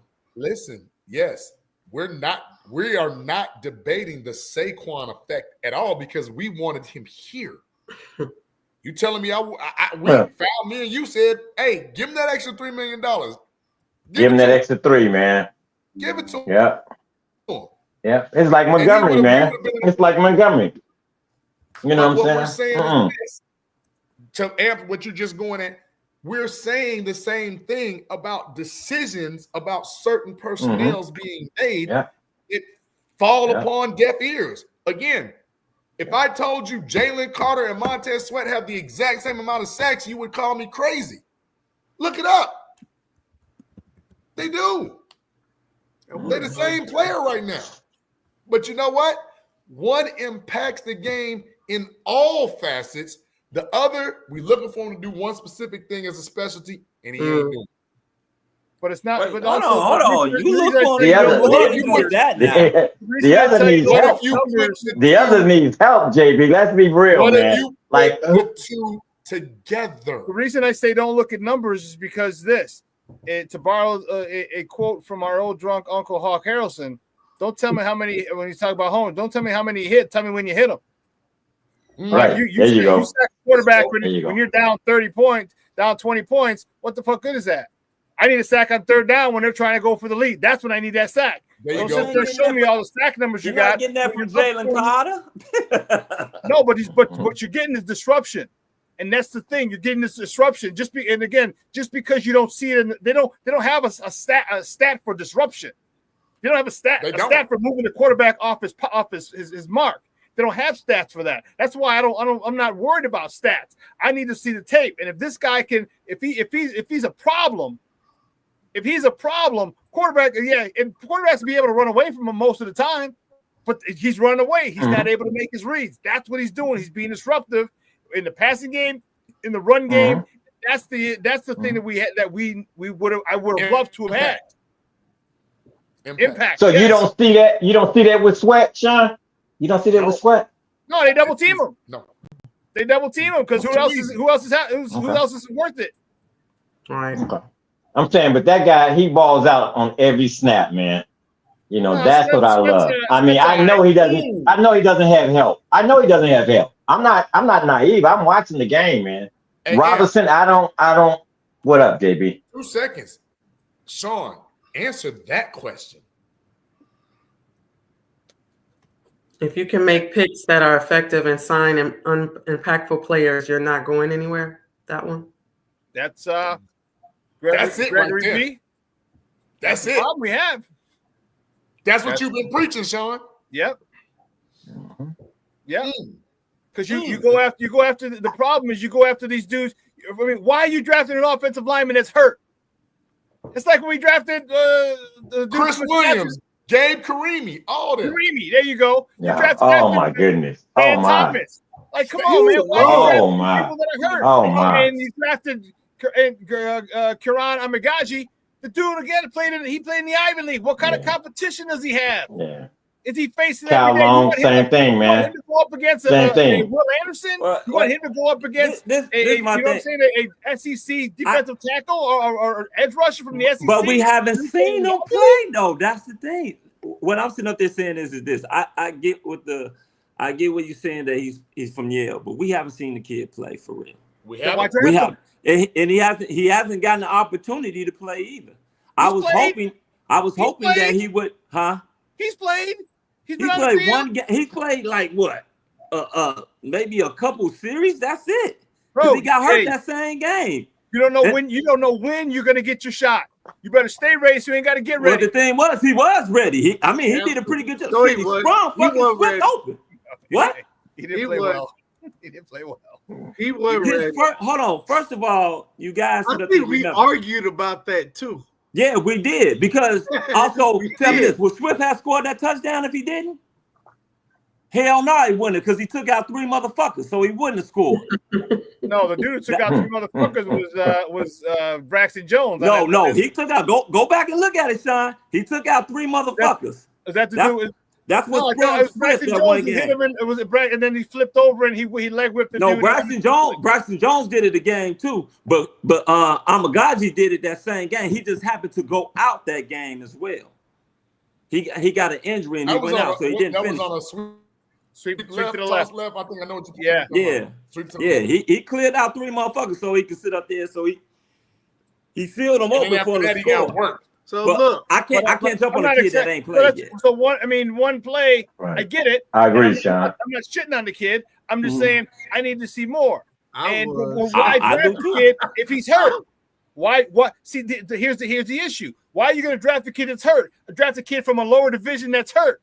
I don't care if he dominates. If he's hurt and playing in a lower division, give me somebody who's played in the SEC, Big 10, Pac-12, Big 12, somebody who's played against guys who are playing in the NFL. Give me someone who's healthy, not a guy who's a project who's coming from a division, a lower division up here, and he's hurt. You got to develop him up here. What good is he doing? He didn't do us. He couldn't help us all year up until that one game. You answered that earlier. Sean. He doesn't know how to draft offensive linemen. He don't. And he was an offensive lineman. He doesn't want to. He doesn't know how. He can't find them, man. Well, they're right there. They're Is it right that he there. can't find them, but he won't draft them? Which let's one? cut this conversation off right now. Let's cut this off right now because it can go on for days. So, Sean, before we let you go, I don't want to let Sean go. 2 questions. It doesn't matter, JB. You ain't got no choice. So 2 questions before we let you go. Are we winning another game this season? I would be shocked if we won another game this season. I don't think we can win one. I don't think we can. Okay, so then that eliminates my second question. What do you think we're gonna do against the Vikings on Sunday? I think you know what? We're gonna get blown out. So it's gonna be another ass whooping. Yes. I just don't. I think they gave up. I'm telling you, in that locker room. Okay. I interviewed Matt Pryor, Mm-hmm. and I came back for Tevin Jenkins. But Matt Pryor, and right when I got to Tevin, it was Matt Pryor, Tevin Jenkins, and I forgot. I didn't even know who the other offensive lineman was. And they're just acting a fool, like they. Wait, I'm like they won? You just got your ass kicked. Like I ain't trying to be like all happy. And they're talking, they're laughing and joking and shit. I'm like, dude, you do know you just got your ass kicked. Like you stole something. Wow. Wow. Son, come That on, speaks man. volumes, man. The locker room Wow. right now? Wow. Where's Sean? Where's this? It's Tin Man. Tin Man. Fucking Tin Man. Oh my Go goodness. see the Wizard.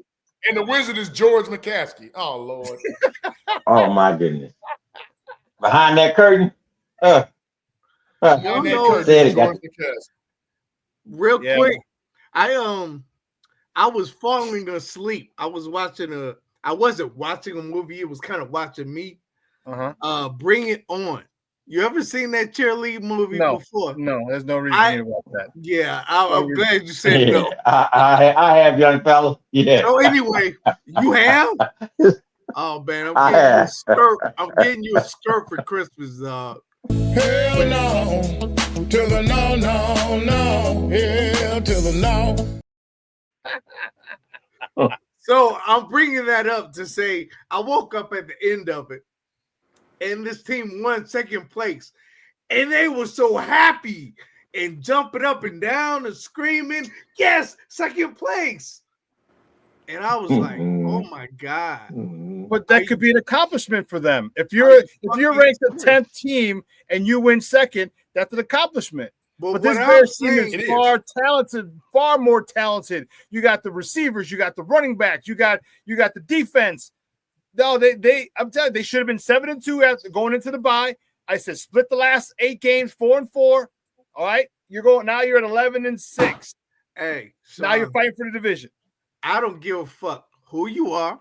I don't give a fuck what kind of obstacles you had to overcome to get to this point. But I've never seen in my life, in my whole 49 years of life, anybody being so happy about second place. And that sounds like the Bears are just happy with being where they are. Yeah, all right, great. That's what it sounds like. Bro, I don't even think they're happy, bro. I don't think they're happy with it. They're not happy with it because they're not happy. They want to cash that check. That's all they're doing. They're happy with going to cash that check every Tuesday. That they cha-ching. Hold on. Every Tuesday, baby. My $675,000 just came in this week. We're good. Yeah, I don't know about you, but I'd be happy to a motherfucker I'm cashing $1 million check. Hey, Sean, I got a question for you. It was good to have you on. I know you got to go. Hey, Foulmouth had a question. What's up, dog? Hey, you still got people questioning what you think about football?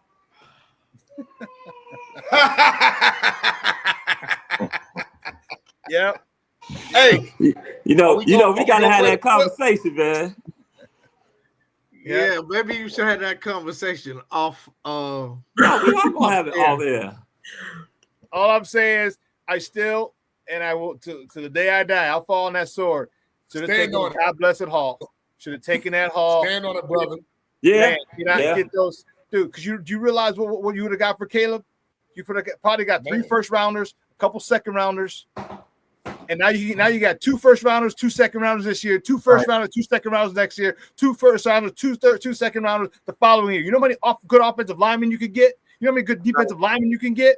Because you got Rome. You got Rome set up for 5 years because he's a first rounder. But Sean, in Ryan Poe's defense, he wants to win now.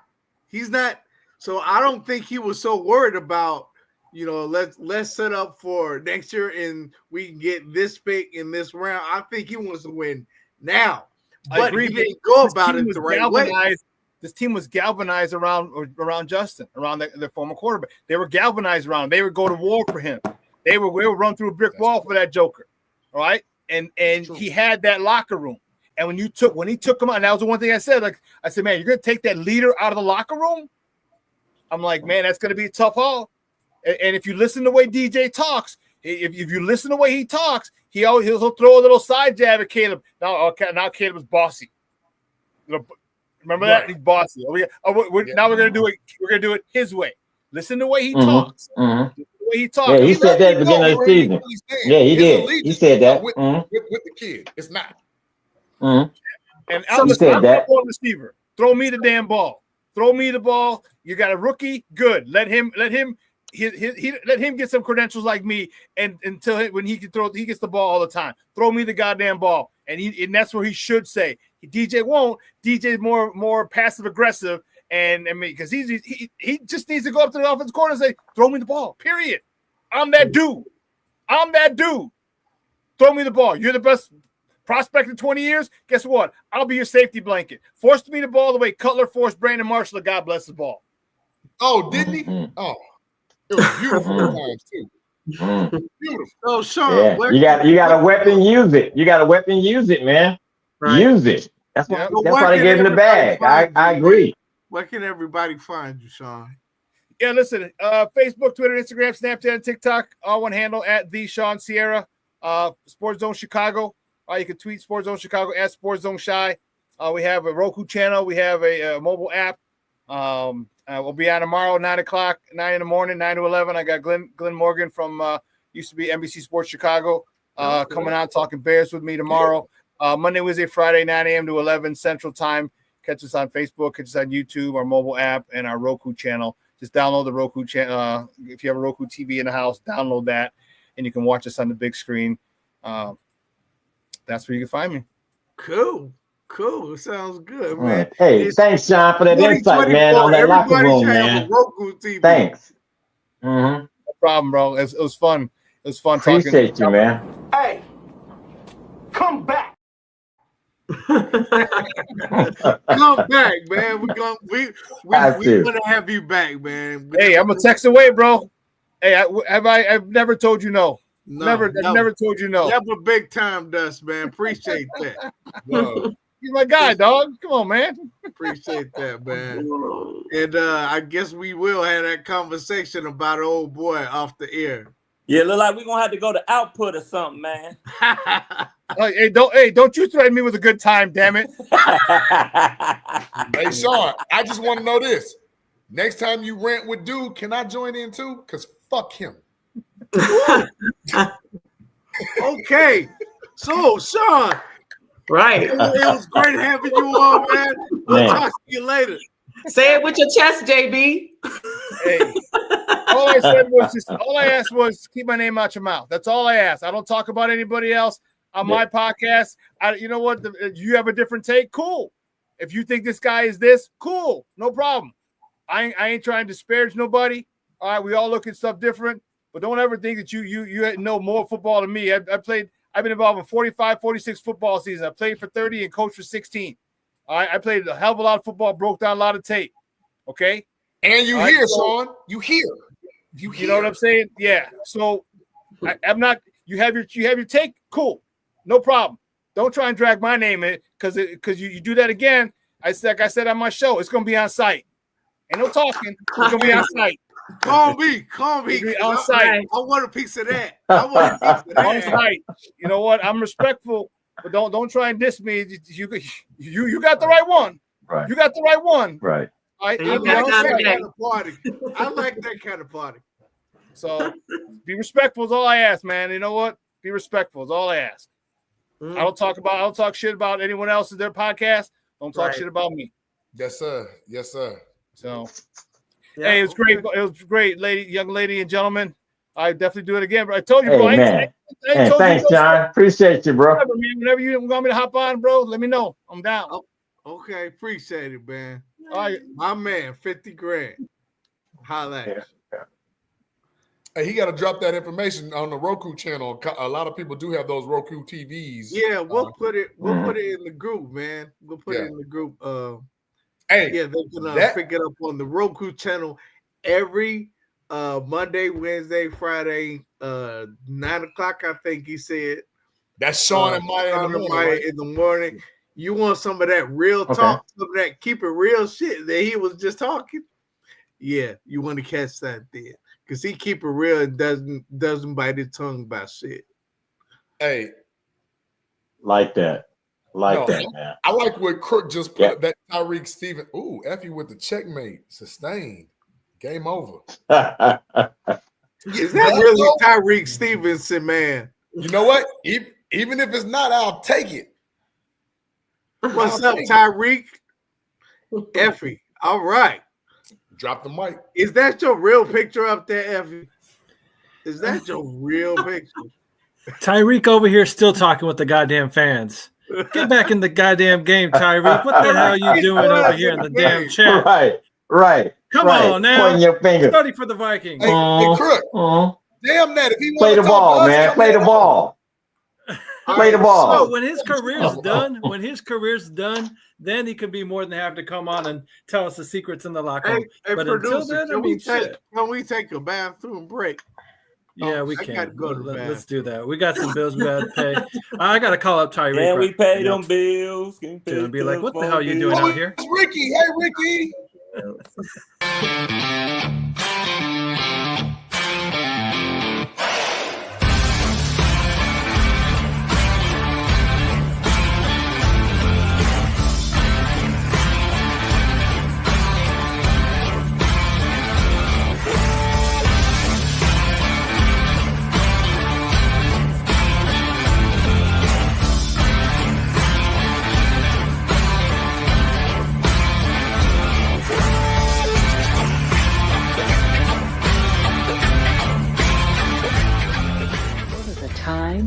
When high standards prevailed, when excellent craftsmanship was displayed and treated with the utmost importance. Acquire the crisp, refreshing taste of Moore's Beer. Moore's Beer. Raise your standards.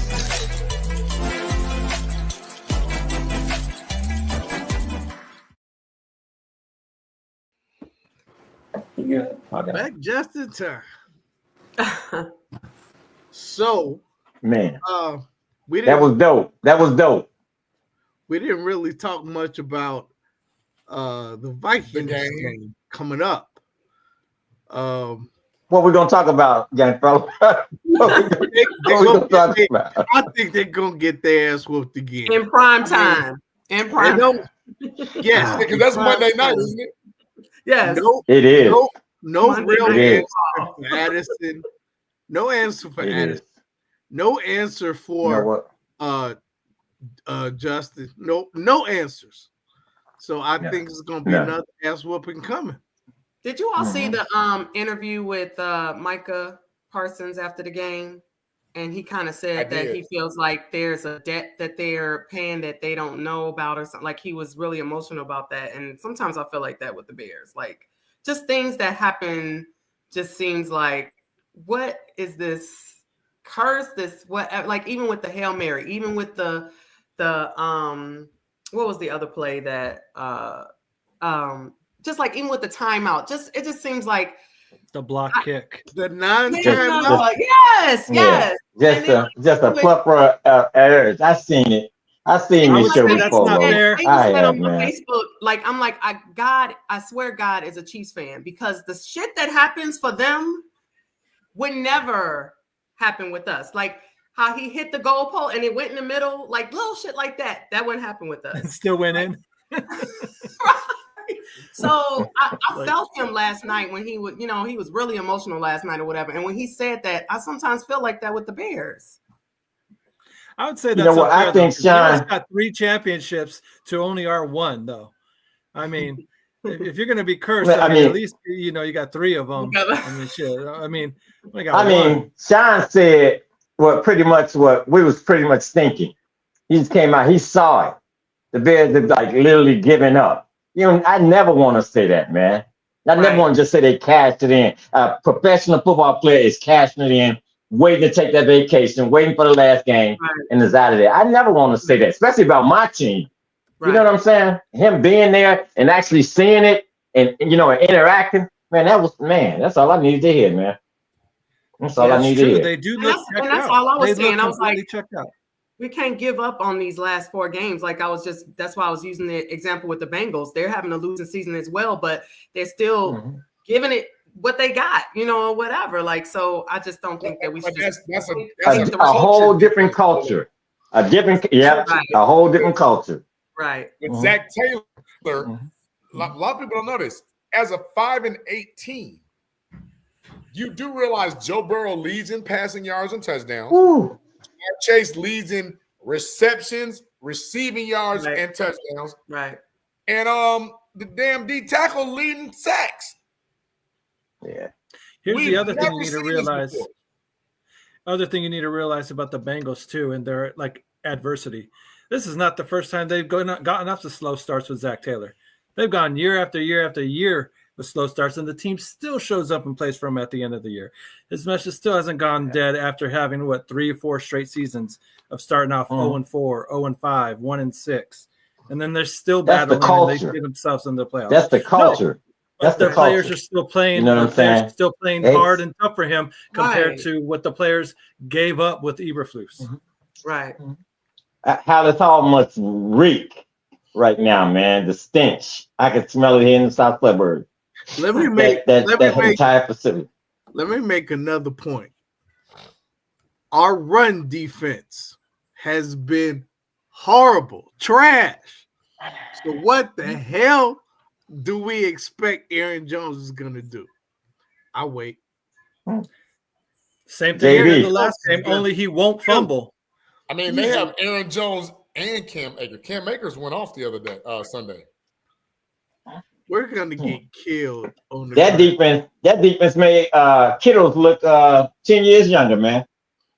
Made him look 10 years younger. What we get a buck and something in receptions? Yeah. 300. It's gonna be something. Yards for 4 yards to total offense. And that's what I really wanted to focus on, because I don't know if I missed it before I got here.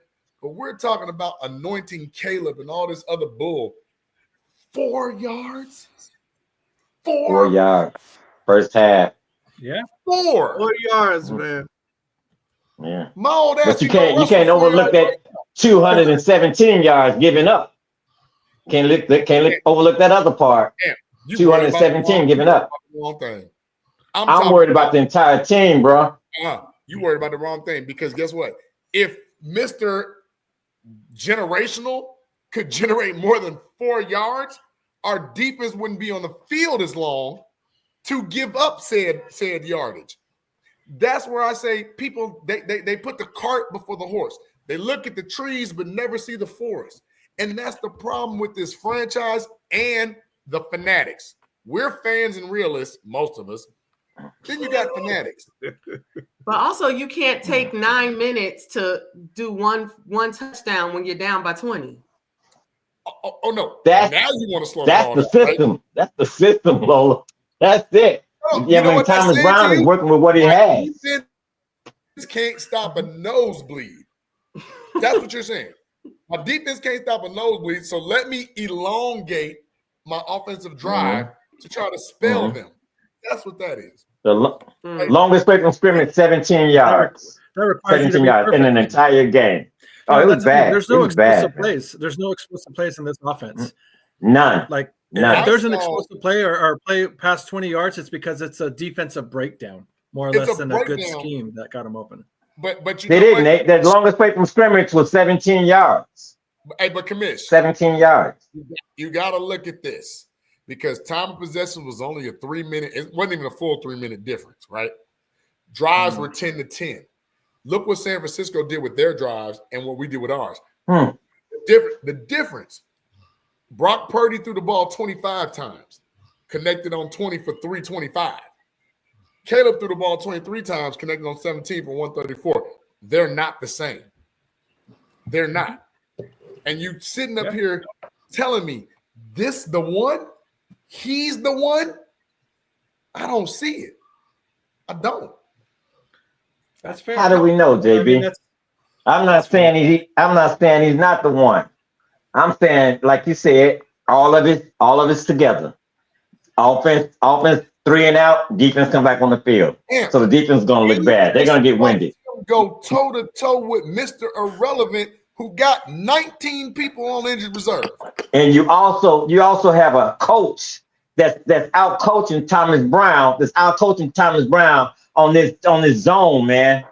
You know what I'm saying? He's the head coach. So what's the defense coordinator name? What's our intern defense coordinator name? No, we don't have Washington, man. Totally out coach. Totally out coach. OC. We have an interim offensive. But yeah, man, they've been moving around so much, man. I don't even know. But what about the he was out coach? DeAndre Swift, 13 carries, 40. What was he at? 39 yards? Like, come on. I'm not a Swift fan. Let me start there. I'm not a Swift fan. Period. Never have been. Never have been. I'm thinking like we had the pieces, man. As far as running back, we drafted them. We let them go. Man, you know you're a Swiftie. Damn.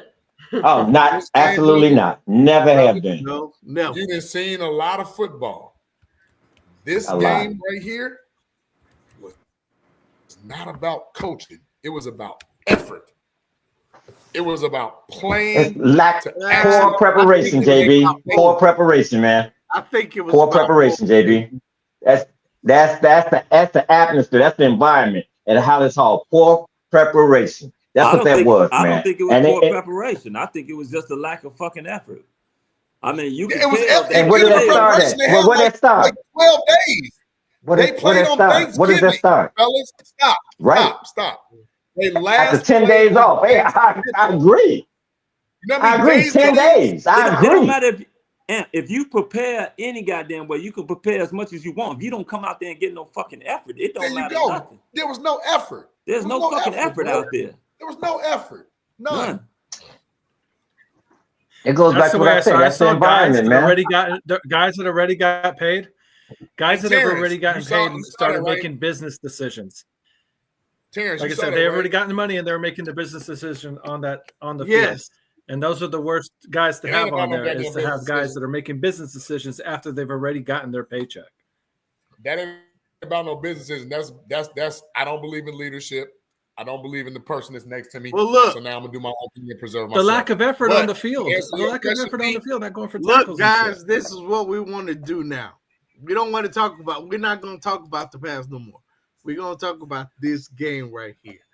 And Jeanette said we need to make realistic predictions on this game. So I'm going to start with you, Lola. What is your prediction?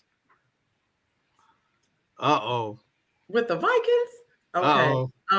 Your voice got high, so that means it must go be a blowout. I know Jeanette is hoping that we get 20 points. I mean, I don't think we're gonna win. I think we'll do better than last game. I do. I think we'll come out and make a better showing on Monday night, but I don't think we're gonna win. So I would say if they do get in the 20s, they may get the 21, 24, but the Vikings definitely gonna get 30, 40 points on us. I really feel like that. So you're saying maybe 40 to what? 17? That's worse. No, it's not gonna be worse than the game we just. I don't think we're gonna be worse than San Francisco. I don't think we're gonna. You don't think it's gonna be worse ass whooping? No, because this team is closer. We have been closer with other. We have been closer with better teams. This was the worst. Like, isn't this the biggest loss? No. Who was? The biggest what, Lo? The biggest what? Yes, this was the Any biggest game loss. bigger than Yes, this. it was. Yeah, like This I'm is talking the about worst loss we took this as year. far as how many points in between. Yes, No, this is was. No, Phoenix Oh. was big, wasn't it? No, motherfucker, it was this Wait, one. you talking? We Wait, lost time out. 39 to fucking 13. Are What you the talking fuck? about this game or period? Oh, I'm He's talking talking biggest about loss of the as far season. as far Point as Hold on, spread. because losses that we Bears took have had this year. worse Wait, losses. can one this was the person most. talk at a time? This was the most. I asked her a question. Is she talking about this season, this game, or in the history? Because I've seen a couple of not Bears the games history. they've lost No, like no. 50 to 13, This 50 season. to 10. No, I'm talking about Okay. this season. Okay, yes. So that's what I'm saying. So I don't think it's gonna be like 40 to 17. No, I think we're gonna still lose, but I think it's gonna be a smaller gap. So I'm thinking between more like a 24-17 type thing. But we're gonna lose. So whether it's by 1 point or 50, who cares? It's gonna be a loss. You know what I mean? So you all think they should tank the rest of the season to get a better draft pick? Never.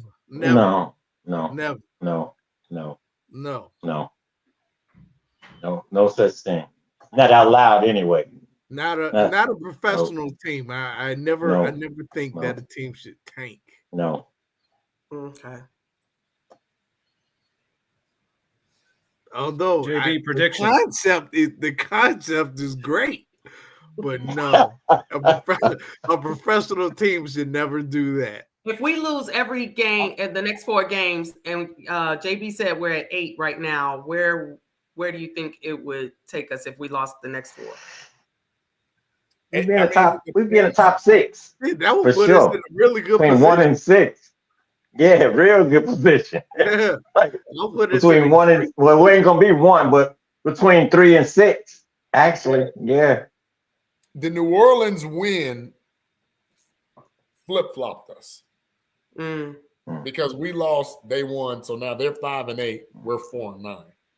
Got it. Andrea said, what was that score? Oh, 30-24. Andrea. That's what I think. I think it's gonna be close like that, but we'll still really. Yeah. Wow. I don't think we're gonna get blown out. You don't? On Well, prime time TV, the only game. Detroit. Okay. Prime time. Bears.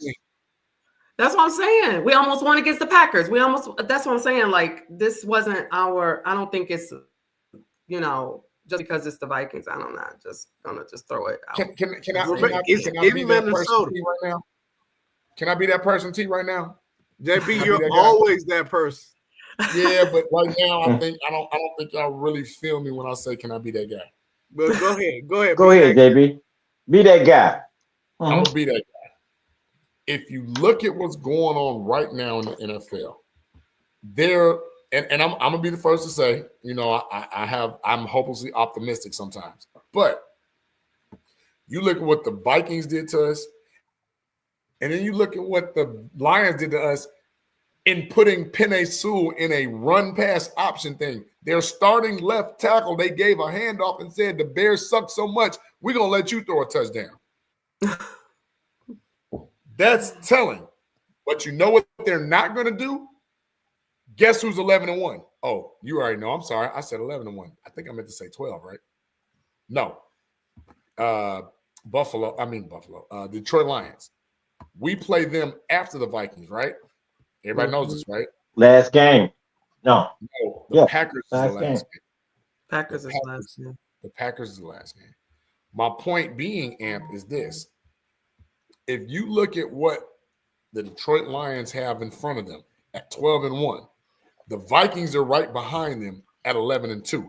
The Eagles are tied with the Vikings at 11-2. You know what the Vikings can't afford to do? Play around with us. Just lose. Right. They got to, thank you. They got to put their foot in the dirt, make a statement, and go handle business. You know what the very next game is? The Lions. You know what they can't afford to do? Make Penei Sewell a left lose a game. Goofball all tomorrow. So they're going to come out and try to kick our tails. I don't think it's gonna be hard. This is gonna be so bad. You know what? I don't. You know what? I don't. And I hate to say, I don't think it's gonna be like that, JB. I think that like if they have a chance to win a game, one game, it's gonna be that Detroit game at Soldier Field, man. I believe if they have a chance to win one game. I'm not saying the Bears not having a chance. I'm saying Detroit, because of who's on their heels, can't afford to play with us like they did 2 weeks ago. They can't afford it. Mm-hmm. Oh, Dan Campbell is that guy, man. He don't. That's gonna be their downfall. Forest for the trees, y'all. Look at the forest for the trees. Mm-hmm. They can't afford to play pimp with us like they did last week. They knew, you know what, they was gonna try this. Because that's another reason I don't want Ben Johnson. Y'all had us down 16-0, probably should have been 30-0, and here you are playing. Yeah. You play pimp. Yeah. Yeah. And we came back and almost put it on you. That's Campbell, though, man. That's gonna be their downfall. That's gonna be their downfall, man. No. But what I'm saying is, that's why I don't want that dude coaching here. Because you playing with us. And it almost came back to bite you in the ass. So you know what they can't do again? They can't play with us. Minnesota can't play with us going to an overtime where Thomas Brown leans over to Caleb Williams and says, hey, you what? Go be Superman. I would have never told that dude to go be Superman. And what happened? Playing Superman. Delay a game, 15-yard sack, dumbass play punt, Minnesota comes down and wins the game. We can't get out our own way because we are inept at the coaching positions. We have a prima donna, and I'm saying it because I don't give a damn who like it or not. We have a prima donna little boy at quarterback who don't listen to like nothing. And I wish Mr. Chicago was on the show because I would cuss his ass out too. Come on, we got a quarterback. Yeah, what did he do last game? Game? We do have a quarterback. I think we do. We got a quarterback. I think we got a guy playing a position, but we ain't got no generational talent. Not yet. All right. Not yet. Well, we won't know, JB. We won't know. Hold on, stop, because this time will tell. Playoffs. 4,000 yards, 30 touchdowns. How that's looking? I did. How that's looking, T? I did. I mean, it's not looking good at all this season. Get a kid a chance. Get a kid a chance. Good at all this season. But maybe next if we retain him, it will look up. He has to learn a new system next year again. So that's fine. That's fine. I think he's smart enough to do that. It's football. It's football, JB. Do you agree that he's the best quarterback we've ever had? Look at Richard Stewart. Richard Stewart said it best. None of our last 4 teams that we play can afford to lose. We're not making this up. Even the Seattle game, because they're leading the division right now. Arizona is a game and a half on their heels. These teams are about to come for us, y'all. They're about to come for us guns blazing. And you're telling me that right now, T, there was a gentleman who always promotes this show and said we ain't gonna win more than 4 games, 4 or 5. That was Mr. Lorenzo Clemens, and he looks like he know what he's talking about. I mean, he always know what he's talking about. Well, he do. But look at the dip off. So you're telling me right now that we don't need some more change? We don't need some of this? Who said that? Nobody's not saying that. Who said that? Yeah. Who said that, JB? Who said we? I think this whole environment, this whole culture. Yeah. Is Ryan Poles not setting this culture? Oh man, I said it started at the top, JB. I said let's not. I mean, we're looking at this big picture, like you said. We're looking at the. I'm not ready the entire. I'm not ready to throw Ryan Poles away yet. Not yet. He's good at picking first round. He made some good moves. I did not say throw him away. I said, hey, what'd you say, baby? Hold him accountable because he's on the clock right now. Damn that draft board. I would sit up there and let him make. He got to get this together. Yeah, he can still sit up there and be my GM next year. He got to. Oh no, he gonna be the GM next year. I said he got to get it together. I mean, but if you listening to a lot of these people out here, that's I heard Captain this morning. The Carl Thomases out here that's all emotional. I heard emotional. We should fire Ryan Poles and all that bullshit. Who else heard say that? Was that Wallen Sylvie said that today too? I think Wallen Sylvie said that today too. Yeah, Sylvie did. Sylvie got all emotional and shit. I think we should fire him. Fire him, and then who you gonna bring in? Because one of the problems that Poles is having right now is that he feels like he's not able to do what he needs to do to run his fucking shit. So you're gonna bring somebody else in that's not gonna be able to do what the fuck they want to do too? Right. How about this, pal? How about this? Pick a doggone line, man. Pick some offensive linemen. Let's start there. Well, I'm so many pieces. But this is my thing, and this is why I constantly keep trying to tell you. The man, his first fucking year, blew the bitch up. He didn't even have a first round pick his first year. He had 2 seconds and probably 3 other picks that he turned into like 7 or 8 picks because he traded. Get this man some fucking time. Everybody looking for instant fucking gratification. It's not going to fucking happen. When you mortgage the farm, pal, when you mortgage the farm, when you mortgage everything, he did. He tore it down. He tore everything. Let me finish, pal. Let me finish. He tore everything down, and then he started building. What he didn't do is build from the inside out. He started from the outside in. So I'm not, hey, check this out. I'm not a fan of Poles. I'm not, because somebody has to take accountability. Somebody has to be accountable for bringing puts back.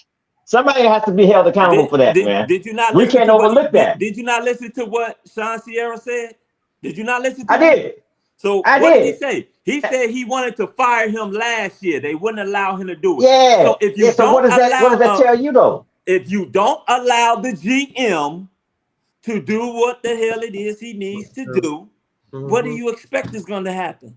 If you don't allow people to do their job, what you think is going to happen?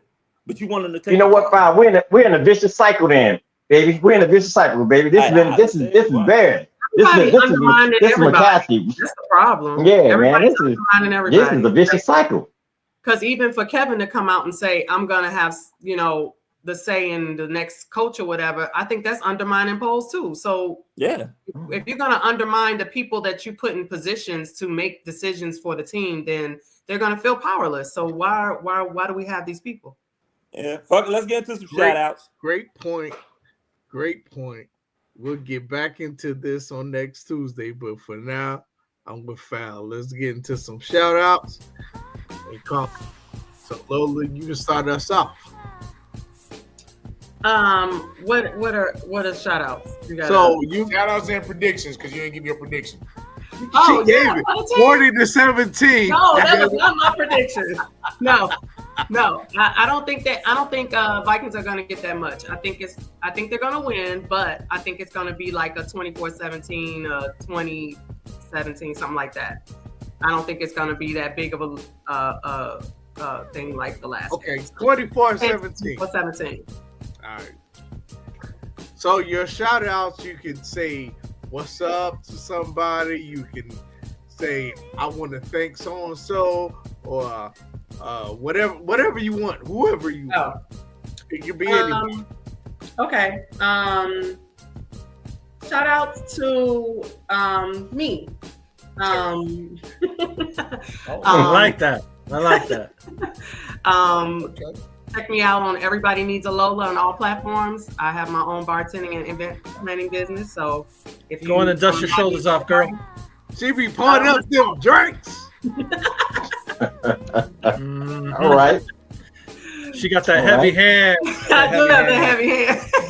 Oh, damn. The long pause. Wait, what bar you at? What bar you at?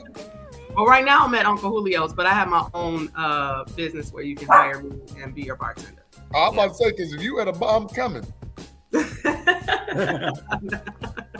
Hey, we can go to Uncle Julio's when she go back. Oh, he don't like Uncle Julio? Oh, more. So that was me pouring the drinks. Oh, there we go. So that's it. You done. No more shots. Two-fisted, right? Yeah. No more shouts. Thanks for having me on the show.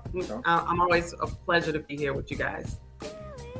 Oh, thank you, Lola. Real quick. Oh, you play real quick. Let me. First, I'm sorry. First of all, I want to shout out to Sean, man. That insight was just like, man. Yeah. I appreciate him coming on. T. Nick. Yeah. Foul Mouth. JB. Young fella. You know what I'm saying? Lola. Everybody that's in the chat. Dope, man. Thanks for tuning in. You know, I appreciate you, T. Nick, and everybody letting me join tonight, man. Dope. So shout out to everybody. Bears lose this one. I don't even want to give a score, man. Save it for the pregame show.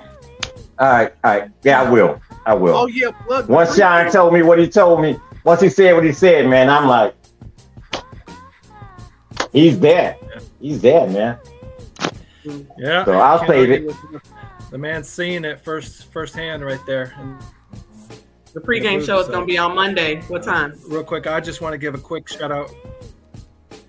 Yeah, 2 hours before the game time starts. So that the game starts 7 Central.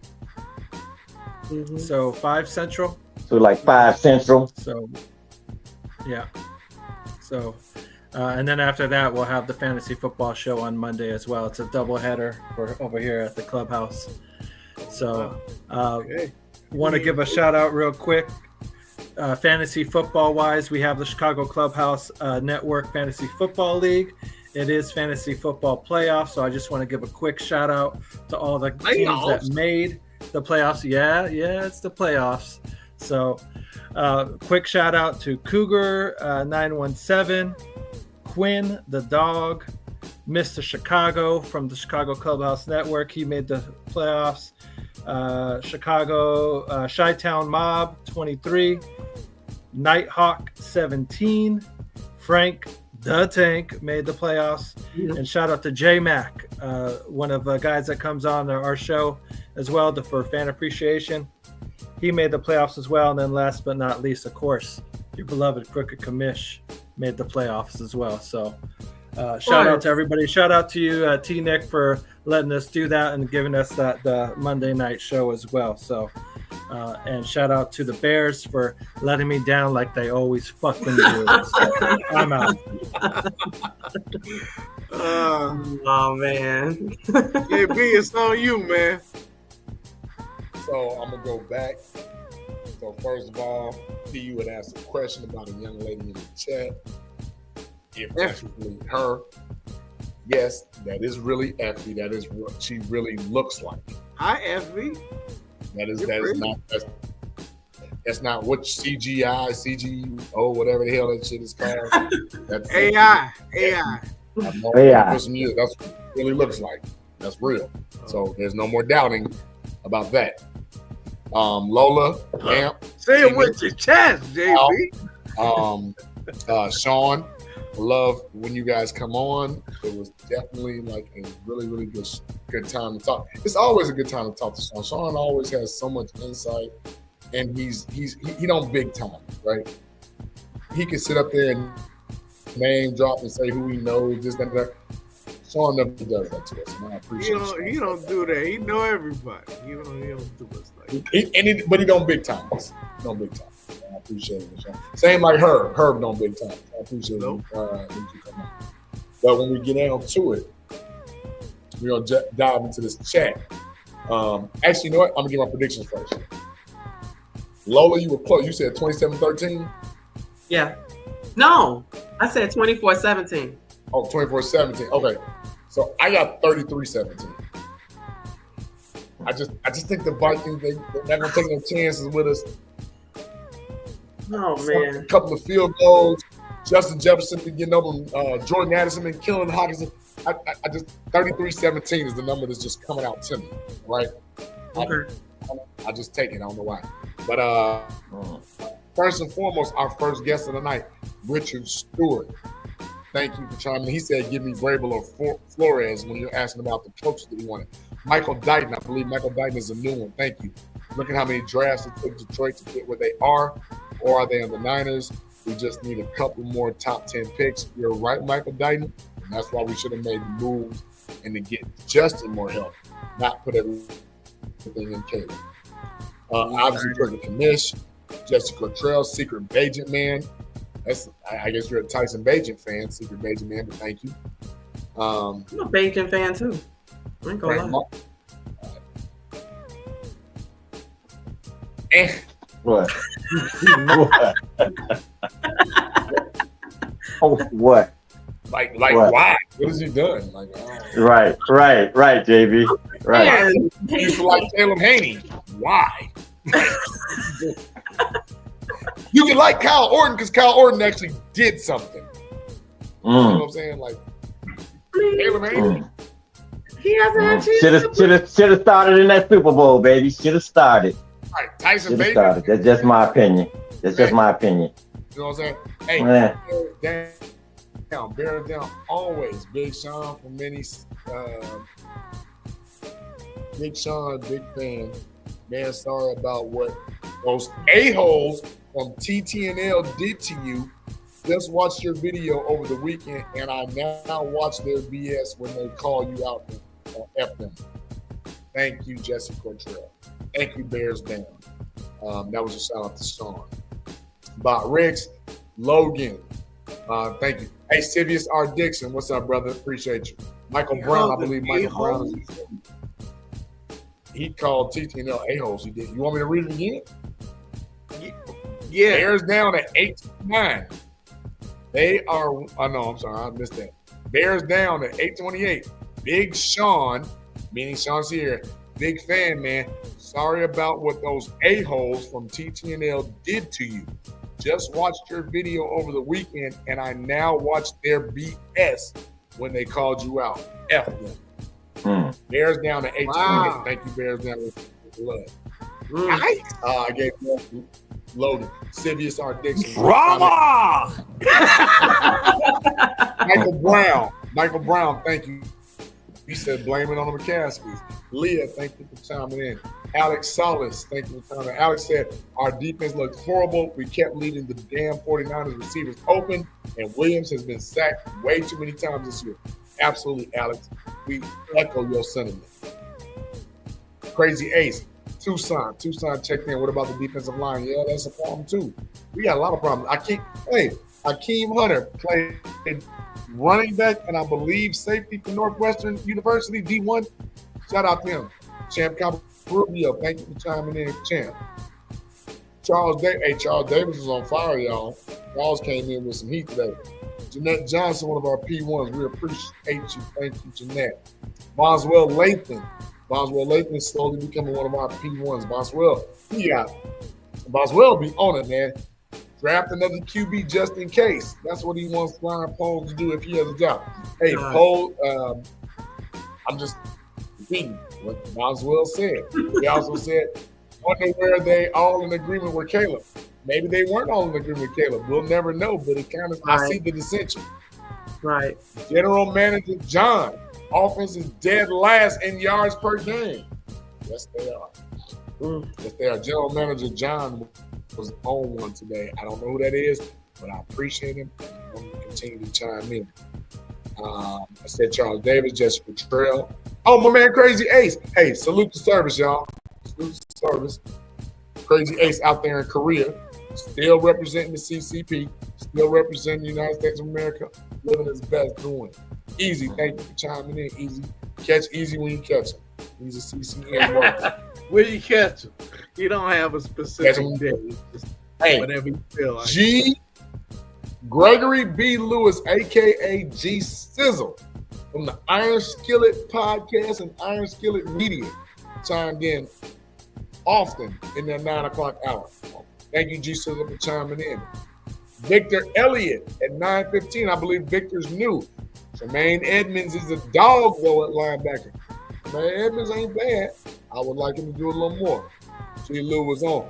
Rance Keith, 9:20, brand new. We got to change this.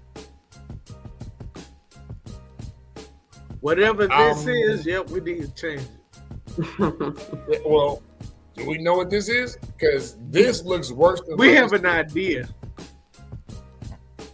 We have an idea. There's a Lorenzo. We got to get Lorenzo back on, T. Send Lorenzo the link. We got to get him back on. We do. Bring him back on. Great. Oh, yeah, G Sizzle had a lot to say. Yeah, G Sizzle was on it, brother. Okay, I don't know if this is the real Tyreek Stevenson, but it's a picture of Tyreek Stevenson, and it's on YouTube, and the name is spelled correctly, but it says, "We love you, Justin Fields." Feel how you feel. I'm just reporting facts. Jeanette Johnson, one of our P1s, Jeanette Johnson. I don't think that's Tyreek Stevenson. You know what? Even if it's not the person handling his account, I tell you. Jeanette Johnson. Oh, Andrew Smith chimed in. Thank you, Andrea. Andrea becoming one of my P1s. Tucson, my man Tucson. Jay Grizz. Jay Grizz put them babies to sleep and chimed in. Thank you, big Jay Grizz. Hey, shout out to you, Amp. Jay Grizz said, "Big Amp, bear down." Shout out to you. And Lorenzo chimed in, big stuff. My book is now on Amazon. Hey, T, we got to promote that. Shout out. And shout out to Effie Willis. Effie Willis becoming slowly one of our P1s in the last couple of weeks. Always showing love, right? And if we got one person, and I mean only one, watching the show, that's the podcast mom, most affectionately known as Miss Sandra Barnum Holmes. That's my mom. Love you, lady.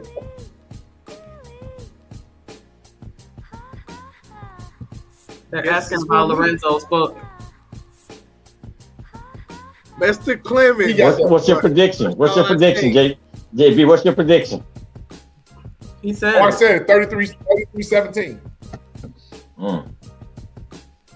So Ref Clemens, can you please just that's the book.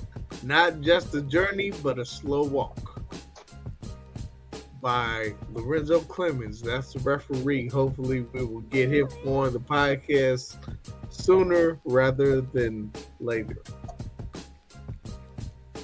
All right, so I guess I am going to bring up the rear. Pause. All right, so I'd like to first shout out Sean for coming on. Sean always has great insight. He's always good to talk to. Always keeps it 100. And Sean, if you're listening, I want all that smoke. If they give you that smoke, please call me, because I definitely want some of that smoke too. But thank you for taking the time to come on with us. And like JB said earlier, you never big time us, dog. And I appreciate it, man. Since day one, Sean has been our guy, and he always will be, man. No matter where our journeys take us. He started out just podcasting. Now he's in the booth for the Bears, and no matter where our journeys take us, still gonna be our guy, no matter what. So thanks, Sean. Second shout out, y'all. It would be no show if it wasn't for y'all, because don't nobody want to listen to me for those 2 hours. So, Amp, JB, Miss Lola, I appreciate y'all. Thank you. Everybody in the chat, I appreciate y'all too for putting up with our foolishness. However, if you did not participate in the chat, then you are officially L for love. Good times. You are a lurker. But we do appreciate you for watching us and listening to us. But hopefully next time you get in the chat and you participate, and you won't be a lurker anymore. See how easy that is? Shout out to our sponsors, Moore's Beer, JB, raise your standards. They got like 8 different flavors now. Yeah, they're moving up in the world, JB. They got more than. So remember, I had to cross, so I think I'm at 7. They got 8 or 9 now. I had the blue can. That was the most recent one. I had it. No, I think the most recent one is damn, I don't know. The blue can, the cross. No, that's not it. That's not it. It's one after the cross? Yeah, it's one after that. I ain't seen that one yet. But yeah, they moving up in the world. The beer is really good. I mean, they have one for every single taste. They have the go ahead, JB, name them off. The Pilsner, the Pilsner. They have the lager, white can. They have the gross, which is the blue can. The porter is the red can, right? The porter is the red can. The session is the black can. The IPA is the gold can.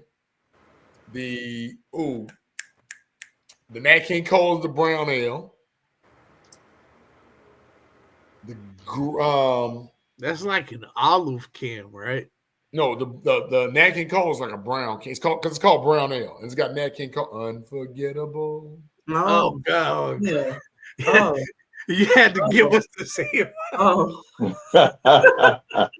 It make you sing, JB. Make you sing. That's what you are to me. Oh God. Okay. Okay. We get it. And the Bears still suck. All right, we get it. So yeah, Morris has a taste for every. Oh, and the green can, the lager. They have a taste for every palate. So make sure you go get Morris. You can go to Whole Foods to get it. You can go to Benny's. You can go to where else is it? A&S Liquor. You got to be in Chicago to know what A&S Liquor is. Absolutely. Matson Liquor. And shit, I don't know where else. But make sure you go get some. You go taste Stony Island Liquor, the former Kenwood, yeah. Former Kenwood. And they didn't open that back up. Oh, now it's called Stony Island Beverage now. Oh. And there's one more spot. It doesn't matter. So, shout out to Visions. You got to have. But you got to have vision. Shout out to Visions. Some of the videos are so funny to me. Hey, Jeanette, who owe you some beer? Who owe you some Morris, Jeanette? Say it. She said, I'm not saying any names. No, because we forget. So Visions out on 119th and Loomis. They're not only an event space. You can go watch the Bears game with Bears Nation over there. You can have your private parties there. They have house music. You can go step in. You can go get Lola to pour you a drink. You can do all of that at Visions. So Visions is definitely a hot spot. Go check that out. And also Hugh on Cermak in between Wabash and Michigan, and go there on Saturday night. Unless you want to party with the shorties on Friday night, you can go there. But they pour good drinks and they have good DJs. It's good music. So definitely check them out. And in the zone, we don't have Frank the Tank to model the leggings. But make sure you get some leggings. Make sure you get a t-shirt, hoodies, because it's cold outside now. Yeah. And make sure you do that in the zone. You see it there at the bottom of the in the zone. And I think that's about it for my shouts. So maybe I think you owe her the beer. Clearly, yeah, she capitalized you. So what you did. But I have to see one thing we do on this show, whether we got to ship it like we did with Work Holman, we keep our promises. So if I owe Jeanette some beer, damn it, I'm a man of my word. I'm going to get her that beer. He's a man of his word. He's going to get her the beer, goddamn. I love it. So that's it. I am T. Nick, your quarterback, point guard, For my man Foul Mouth, who has the foulest mouth in the city. My man JB, the resident Bah Humbug and the Stat Man. Not Bah Humbug. Amp, who has the loudest mouth in the city. And Bear down, baby, bear down. Who can pour you the best drink in the city. Hey! We out. You got to decide whether you're a wolf or a sheep. Oh! This has been a Chicago Clubhouse Network production.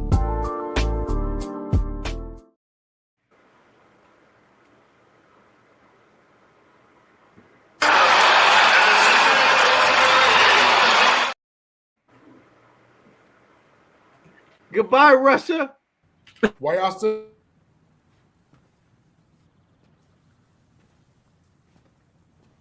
You're still here. It's over.